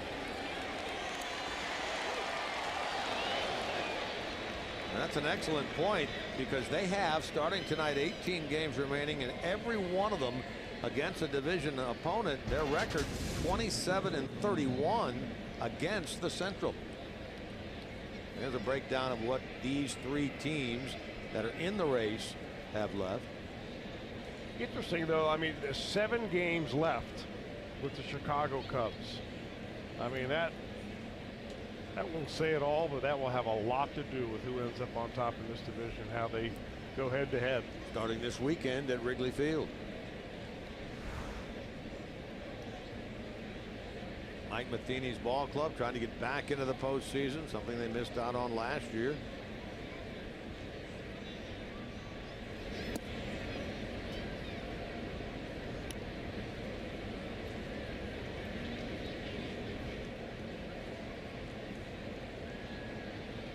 Barnhart's 0 for 2.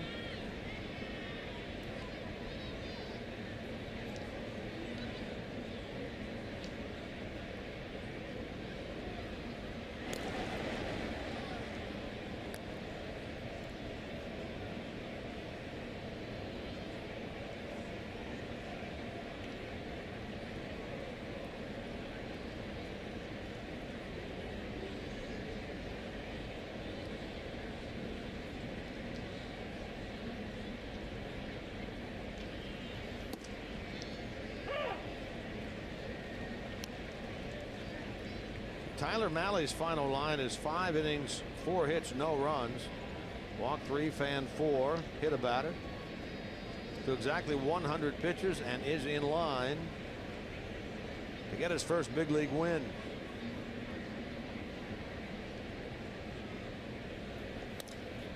Hard hit.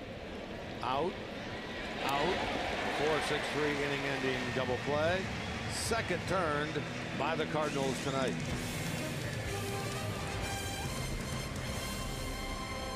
Tonight's Honda game summary. It all started with this blast by Jesse Winker to lead off the game. His 5th home run of the year.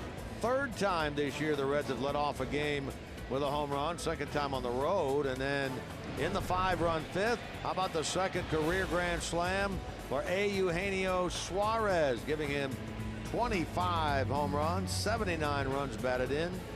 From a pitching standpoint, Tyler Mahle retired the last 8 he faced. Allowed 4 hits, walked 3.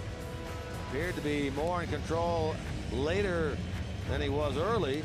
No runs, 4 hits, 5 innings. Qualifies for his first big league win if the Reds can hang on. Reds lead 6-0 in the middle of the 6th. Our Honda game summary.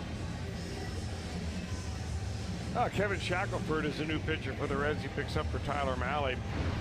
Shackelford, 19 games for him, and he comes into a ball game in which the Reds are winning, and that's a pretty big responsibility being heaped on him here by Brian Price, trying to find out whether this young man has got the tools of what it takes to be in the bullpen next year. 28 years old, out of Charlotte.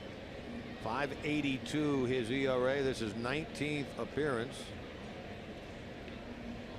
We've seen him look really good out there. We've seen him look not so good at times. Gets the ground ball to start things off. Good way to begin the 6th. Wong retired.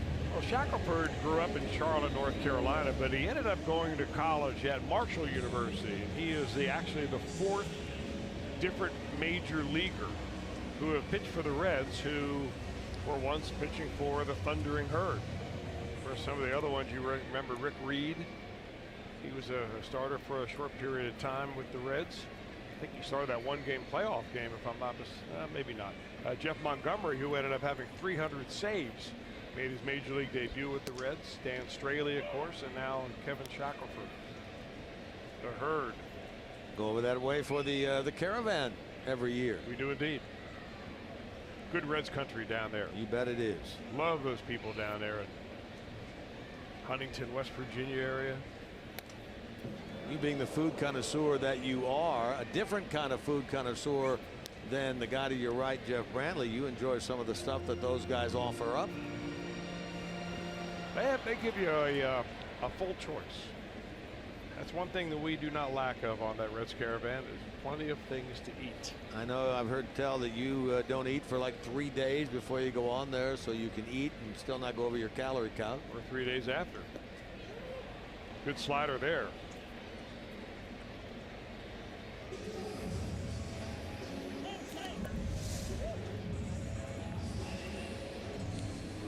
When you see Shackelford throw his slider, it's going to look a little different than what we saw from Tyler Mahle. He's got a much higher arm slot, and he works right on top of the baseball, and his slider goes down rather than kind of sweeping across.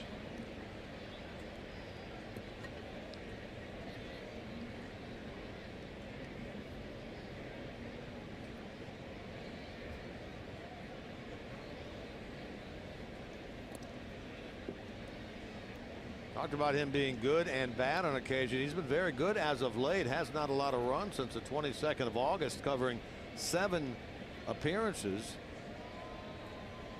Last time he worked was in New York on the 9th. 1 inning of no-run, 1-hit baseball. We've seen good Kevin Shackelford here as of late. You know, I just got corrected on Twitter. I had Steve Paris and Rick Reed mixed up. It was Steve Paris that started that 1-game play-in game against the Mets in '99. In '99, like to forget about that night. It was the Al Leiter night, and so he was so good that night for the Mets.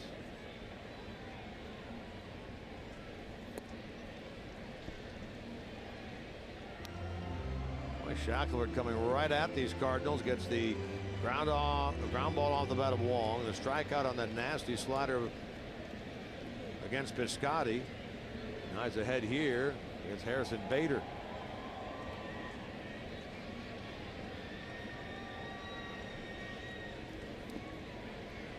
Really, if you think about it, the Cardinals are not going to hit their way back into this ball game. The only way they get back into the game, with 2 outs in the bottom of the 6th inning, is if they get helped by bases on balls and pitcher wildness.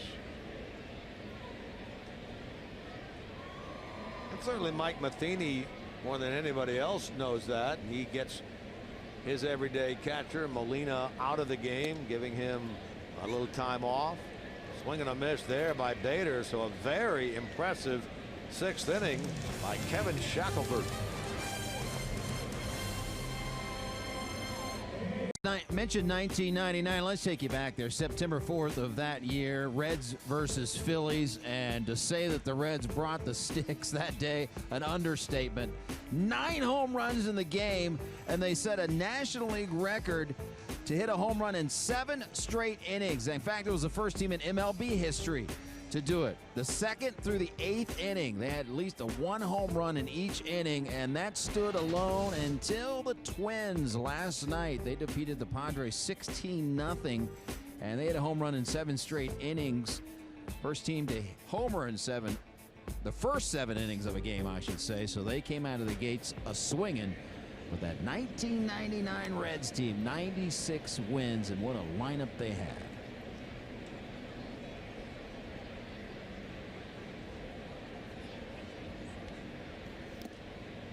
All right, Shackelford leads it off here in the 7th inning. Had a good inning on the mound, and he'll get rewarded by going back out there again as he hits here in inning number 7. Quickly rung up. 3 pitches, and Shackelford heads on back to the dugout.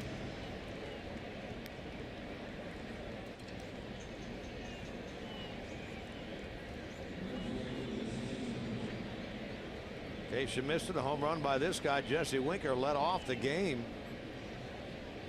His 5th of the year, giving the Reds a 1-0 lead. 5-run 5th inning, highlighted by a grand slam by Eugenio Suarez. 6-0 Reds here in the 7th. Trying to set up a 3rd and deciding game of this series tomorrow afternoon. Cardinals have won 9 of their 11 games so far this month. They come in hot. Reds trying to derail that a little bit here tonight.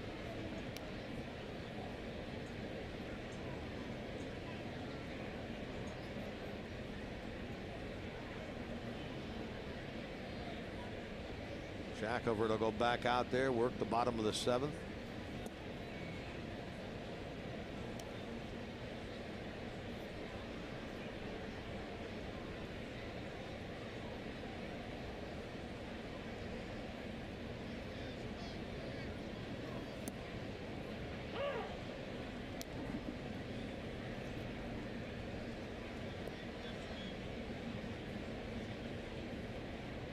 Cozart on deck.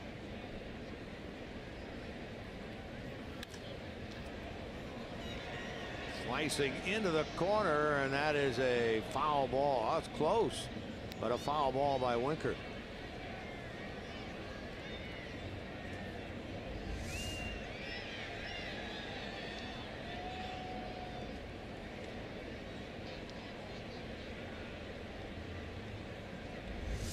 Gentleman on the phone down there almost wasn't paying attention, almost got himself a baseball in the lap.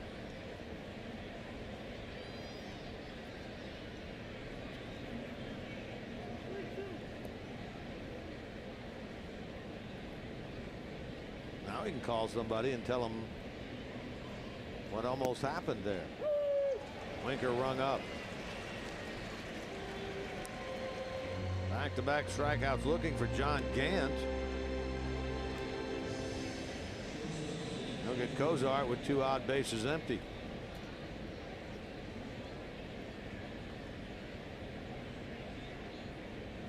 Back tonight, a base hit back in the 5th.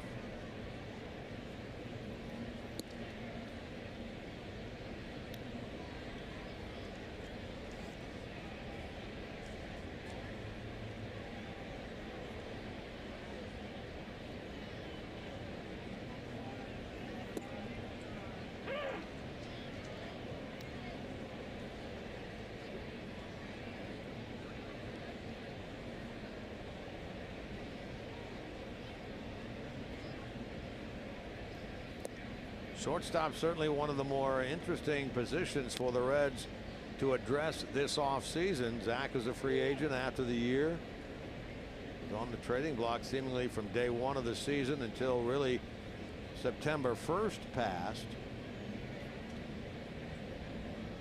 Is Peraza the heir apparent, or will Cozart come back? That'll all be decided in the offseason.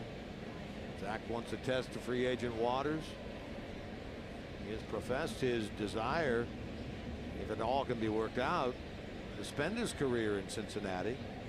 Get the allure of seeing what you may be worth. Right off the glove of Martinez, the first baseman. His inexperience at that position showed there. The Young's throw took him to his left. Martinez appeared to just miss that ball. Well, I think he probably heard footsteps. Once you cross into the runner's lane, you know, with that runner hoofing it down the line right there, and you hear him coming, you're trying to get out of the way and catch the ball at the same time, and I'm wondering if that may have something to do with that. Play like this, you often see guys like Votto and others kind of move their body into foul territory to catch those balls. But you always want to give the runner a chance to hit the base.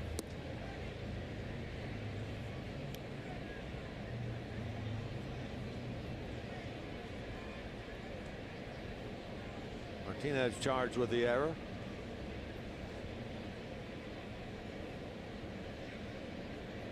League's leader in on-base percentage, Joey Votto, is up that tonight. He's been on 3 times, walking a pair of hits.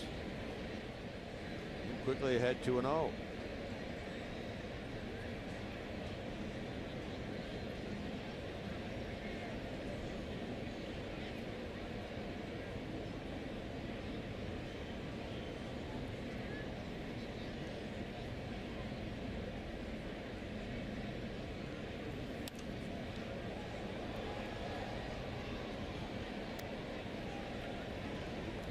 Talked about how well this guy Votto has performed the last 3 years. Look at his on-base percentage after the break since 2015.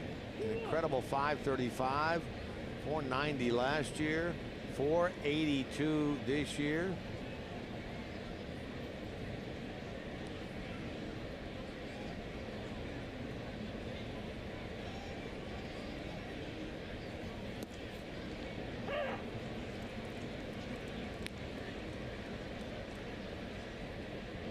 Nobody's been better at it than Joey Votto in the second half of those years. It was last year, 2 years ago, it was last year, I guess, that he was trying to go 400 batting average in back-to-back months. Came within 1 at bat out in Los Angeles against the Angels of doing that. His last at bat of the month, he got a hit. He would hit over 400 for the month. If he didn't, he wouldn't. Ended up not getting the hit. Still, what a season.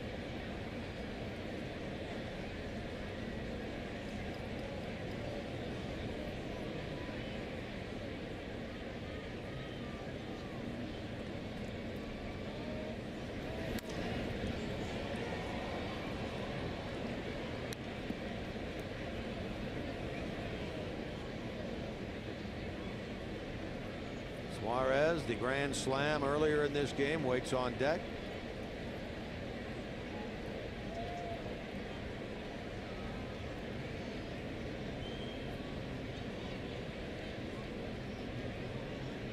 Jack Flaherty, Ryan Sheriff, and now John Gant on the mound for the Cardinals tonight.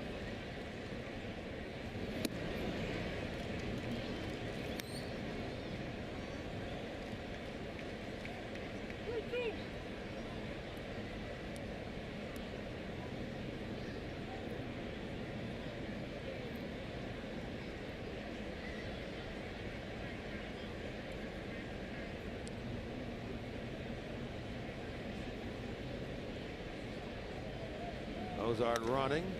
Line by Votto. Boy, smoked that ball, but right at the first baseman, Jose Martinez.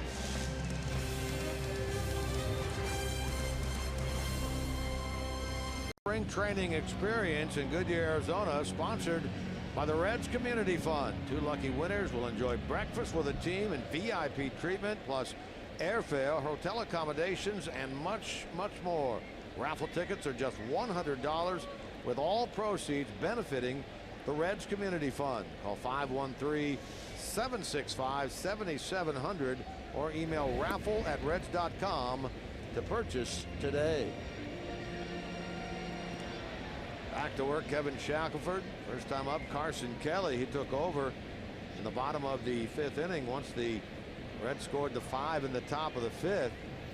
Took over for Yadier Molina in the 9 spot.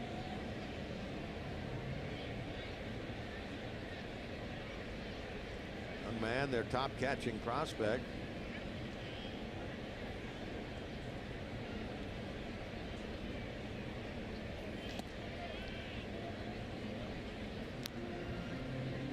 Molina just signed a new 3-year deal that keeps him here through the 2020 season. New deal, new 3-year deal that kicks in next year.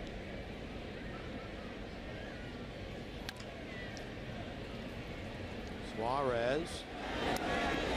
Kelly is retired. So far, so good for Shackelford. Nice and easy. Don't forget, don't miss the final Fox Sports Ohio Fan Cam this coming Friday night at the Holy Grail. It's your chance to answer Reds trivia questions with Mo Egger from 700 WLW. You win prizes. Be part of Reds Live. Fun gets started on Friday night over at the Holy Grail at the Banks at 6 p.m.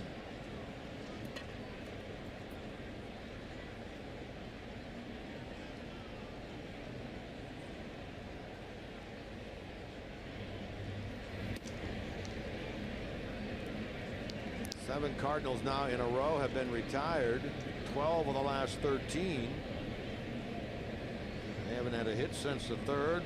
Yadier Molina had that gift hit on the ground ball to the left of the shortstop Cozart.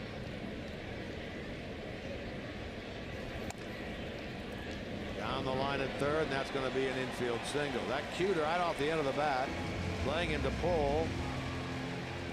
Rolled past 3rd, and an infield hit for Carpenter.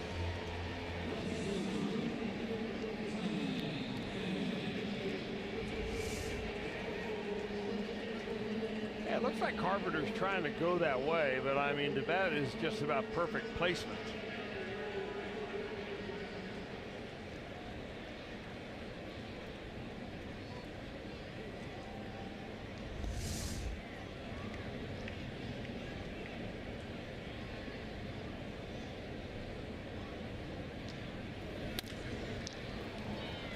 Cozart, Peraza, Votto. 6-4-3 inning-ending double play hit into by Tommy Pham puts an end to the 7th. Tonight, the Brewers are happy tonight. The only one of the 3 teams that's involved right now in that tight 3-team race in the National League Central, these Cardinals. The Reds have been able to take it to them. Suarez will lead it off. Speaking of Eugenio, he's the man who delivers our Miller Time moment of the night here tonight. Came on this big swing in the 5th inning. With Malley and Cozart and Votto aboard. 25th home run of the year. 2nd career grand slam for Suarez. 7th grand slam of the year for the Reds. And made it 6-0 at the time, and that's what it is now into the 8th. New pitcher on is Sam Tuivailala. Takes over for John Gant.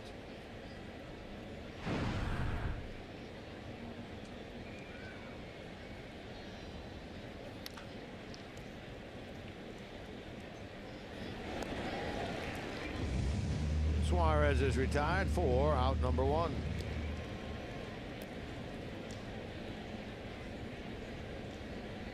Schebler will be the batter with 1 out. Let's go down to Jim Day. Jim, you have something on Scott.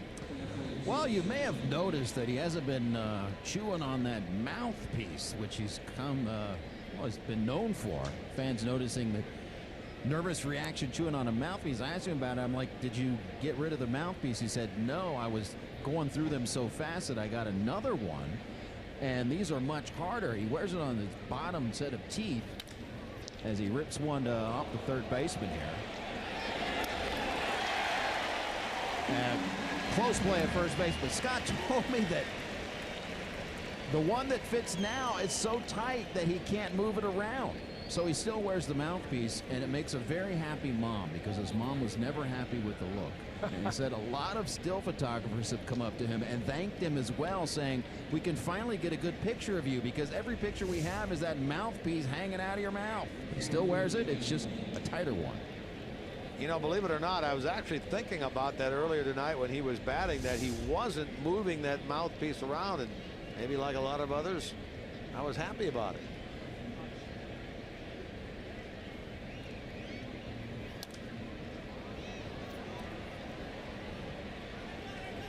Duvall will be retired there by Martinez. A quick top of the 8th for Sam Tuivailala. Season in less than a month, and we're on the countdown to face-off, presented by Wendy's. Blue Jackets opening night is October the 6th on Fox Sports Ohio, and of course streaming live on Fox Sports Go. NHL season quickly upon us.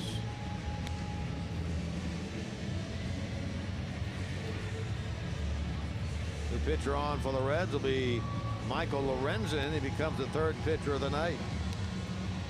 Hey, you really can't overlook the job that Kevin Shackelford did, though, in his 2 innings. He came right into ball game, which, you know, still had, when the Reds scored their 5 runs in the 5th inning and pushed it to 6-0, the momentum obviously swung in favor of the Reds, but you had to stop it right there. And I think Shackelford did a nice job.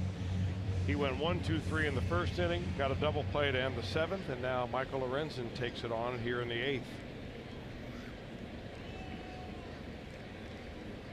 Michael worked in 1 game against the Mets. That's back on the 9th, so he has not been nearly as busy this month as he had been throughout the year. Only his 4th game here in the month of September. 61 appearances, 74 innings out of the bullpen. That's a lot. He gets Paul DeJong to lead things off.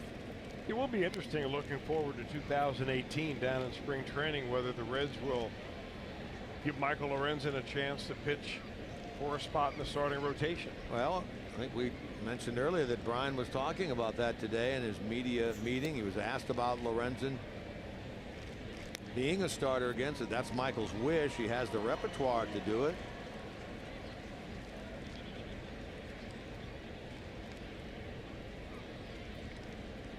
But does he have the command to do it? Interesting that Paul DeJong, here he is playing in his 91st game of the year here tonight. Through 90 games, 45 extra base hits. Go back and compare him to the great Albert Pujols. His first 90 games with the Cardinals, 43 extra base hits. Nice play by Suarez there. He's become so adept at the hot corner with all the different plays you need to make. Just a solid ball player. He's turned himself into a well-rounded ball player. Offensively, we talk about him all the time. Of course, he's the hero tonight with the grand slam. Makes a nice play on the slow roller. He has a good enough arm to be able to backhand the ball down the third base line and throw across the infield. And he's a smart base runner. He's also a young man who is from Venezuela but speaks very good English. And in a pinch, he's right there to translate for you if you want to talk to one of the players who does not speak very good English. And Suarez happens to be around, he'll come on over and help you out.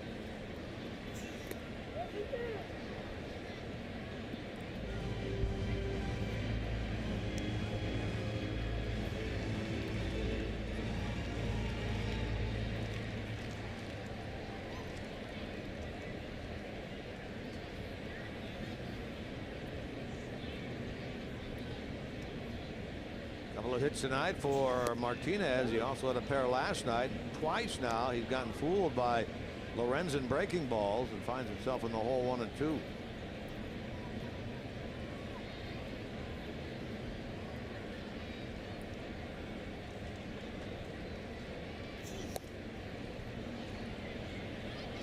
And down goes Martinez on strikes. Let's see your Reds take on the Pirates this coming Saturday. They'll be at Great American Ballpark, and thanks to John Morrell, the first 20,000 fans will receive a triple bobblehead. Yeah, triple bobblehead featuring Reds first baseman, past and present. How about Tony Perez, Sean Casey, Joey Votto? Catch all the action for as low as only $12. For tickets, simply visit Reds.com. That's this coming Saturday, the triple bobblehead. Luke Voit bats for Tuivailala with 2 out here in the 8th. Voit had a pinch hit base hit last night. There he finds himself in the hole, 2 strikes. A little extra days off here recently has Lorenzen looking pretty sharp tonight.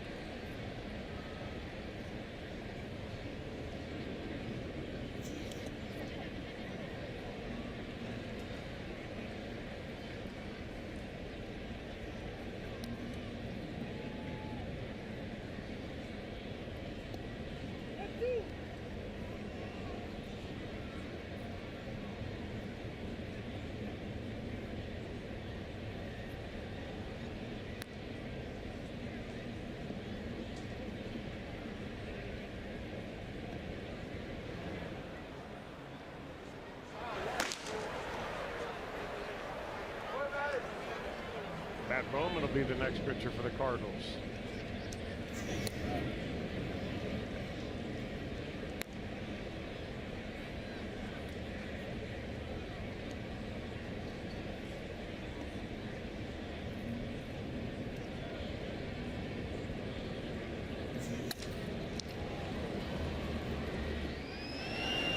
Peraza throws out Voit, and a 1-2-3 8th inning for Michael Lorenzen. Series, make sure you're ready for Reds action. That's 30 minutes before every game here on Fox Sports Ohio with Reds Live pregame presented by Ray St. Clair Roofing. Game is at 1:45. Reds Live pregame at 1. There's the pitching matchup. Amir Garrett, left-hander. Right-hander Luke Weaver, 5-1 with a 2.16. He may be ahead of Jack Flaherty in terms of the pecking order for the Cardinals for next year's rotation. Made his big league debut last year. And that's what looks like it's going to be the deciding game of this series. Cardinals last night 13-4. Reds so far tonight 6-0.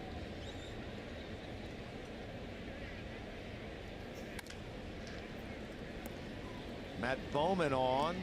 1 pitch, 1 out. Peraza goes down. Tuivailala had a 4-pitch 8th, and now Peraza up there swinging first pitch here in the 9th.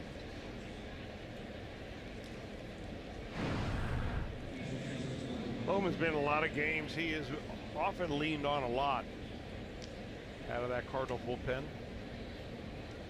Young man that was originally drafted by the Mets, and the Cardinals picked him up a couple of years ago in the Rule 5 draft. Picked up his first major league win against the Reds last year in the month of June.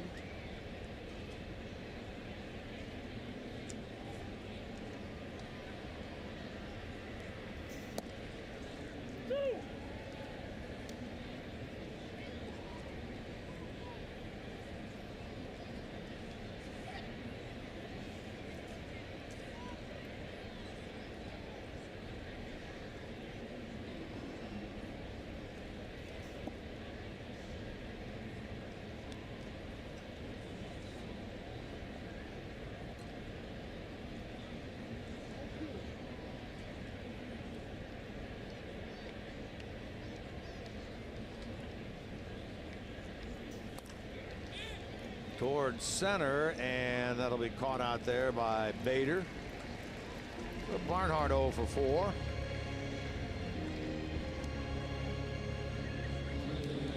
And now Lorenzen's spot is due up. Philip Ervin will come off the bench and bat for him. Well, the Reds will have a new pitcher come the bottom of the 9th.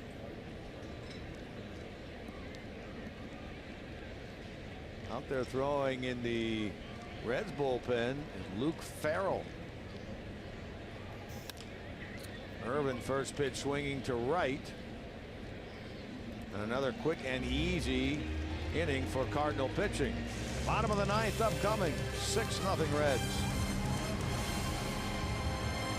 Sports Ohio has been brought to you by Kroger. Stop by your neighborhood Kroger to say big store wide. Great food, low prices at Kroger. By Cincinnati USA Regional Tourism Network. Stay close to CincinnatiUSA.com.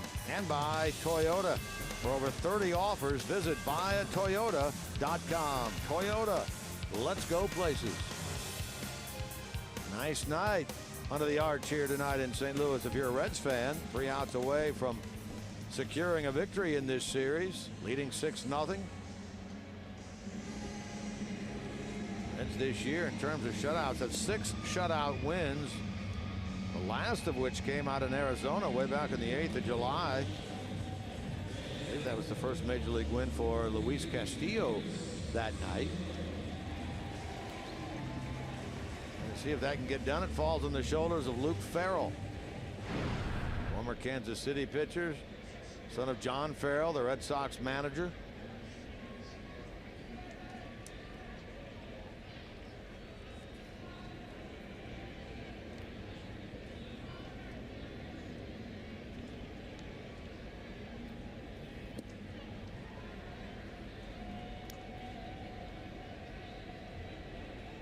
Pinch hitter will lead things off here. This is Magneuris Sierra batting for Colton Wong, starting the bottom of the ninth.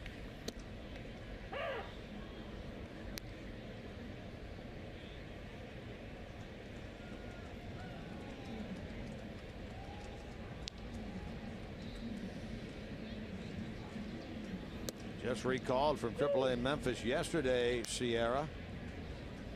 Got in the game, pinch hit in the 7th, struck out, stayed in the game, later flied out. So 0 for 2 last night. Speedy outfielder here. Did he go? He did. Pitch is in the dirt. They'll throw him out. Strikeout and a 2-3 putout. It's the way the bottom of the ninth starts. Second 21-year-old that the Cardinals have had in this ball game tonight.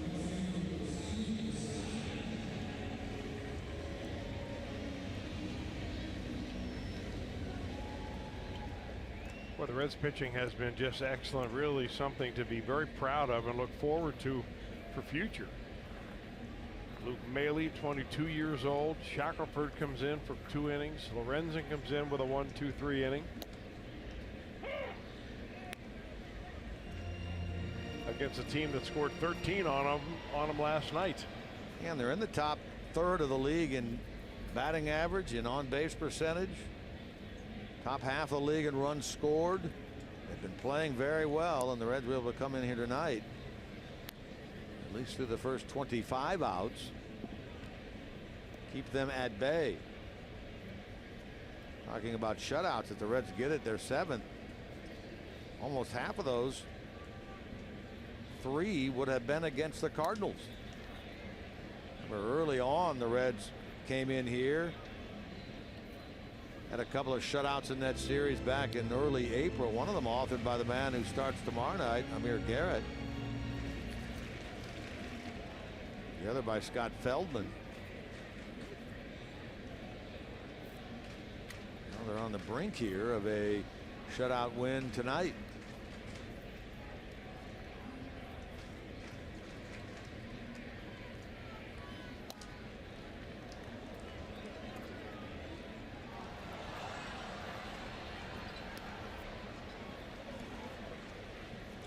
For Luke Farrell, this is his 3rd appearance with the Reds.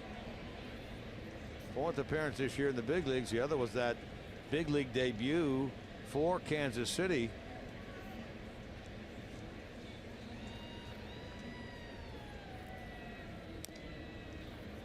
It was a game in that his father was able to leave the Red Sox for a day, come and watch his son Luke make his debut as a starter for the Royals.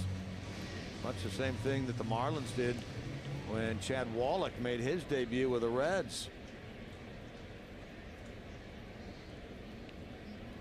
His dad Tim left the Marlins, coached down there with that team, came to Cincinnati and watched Chad make his debut.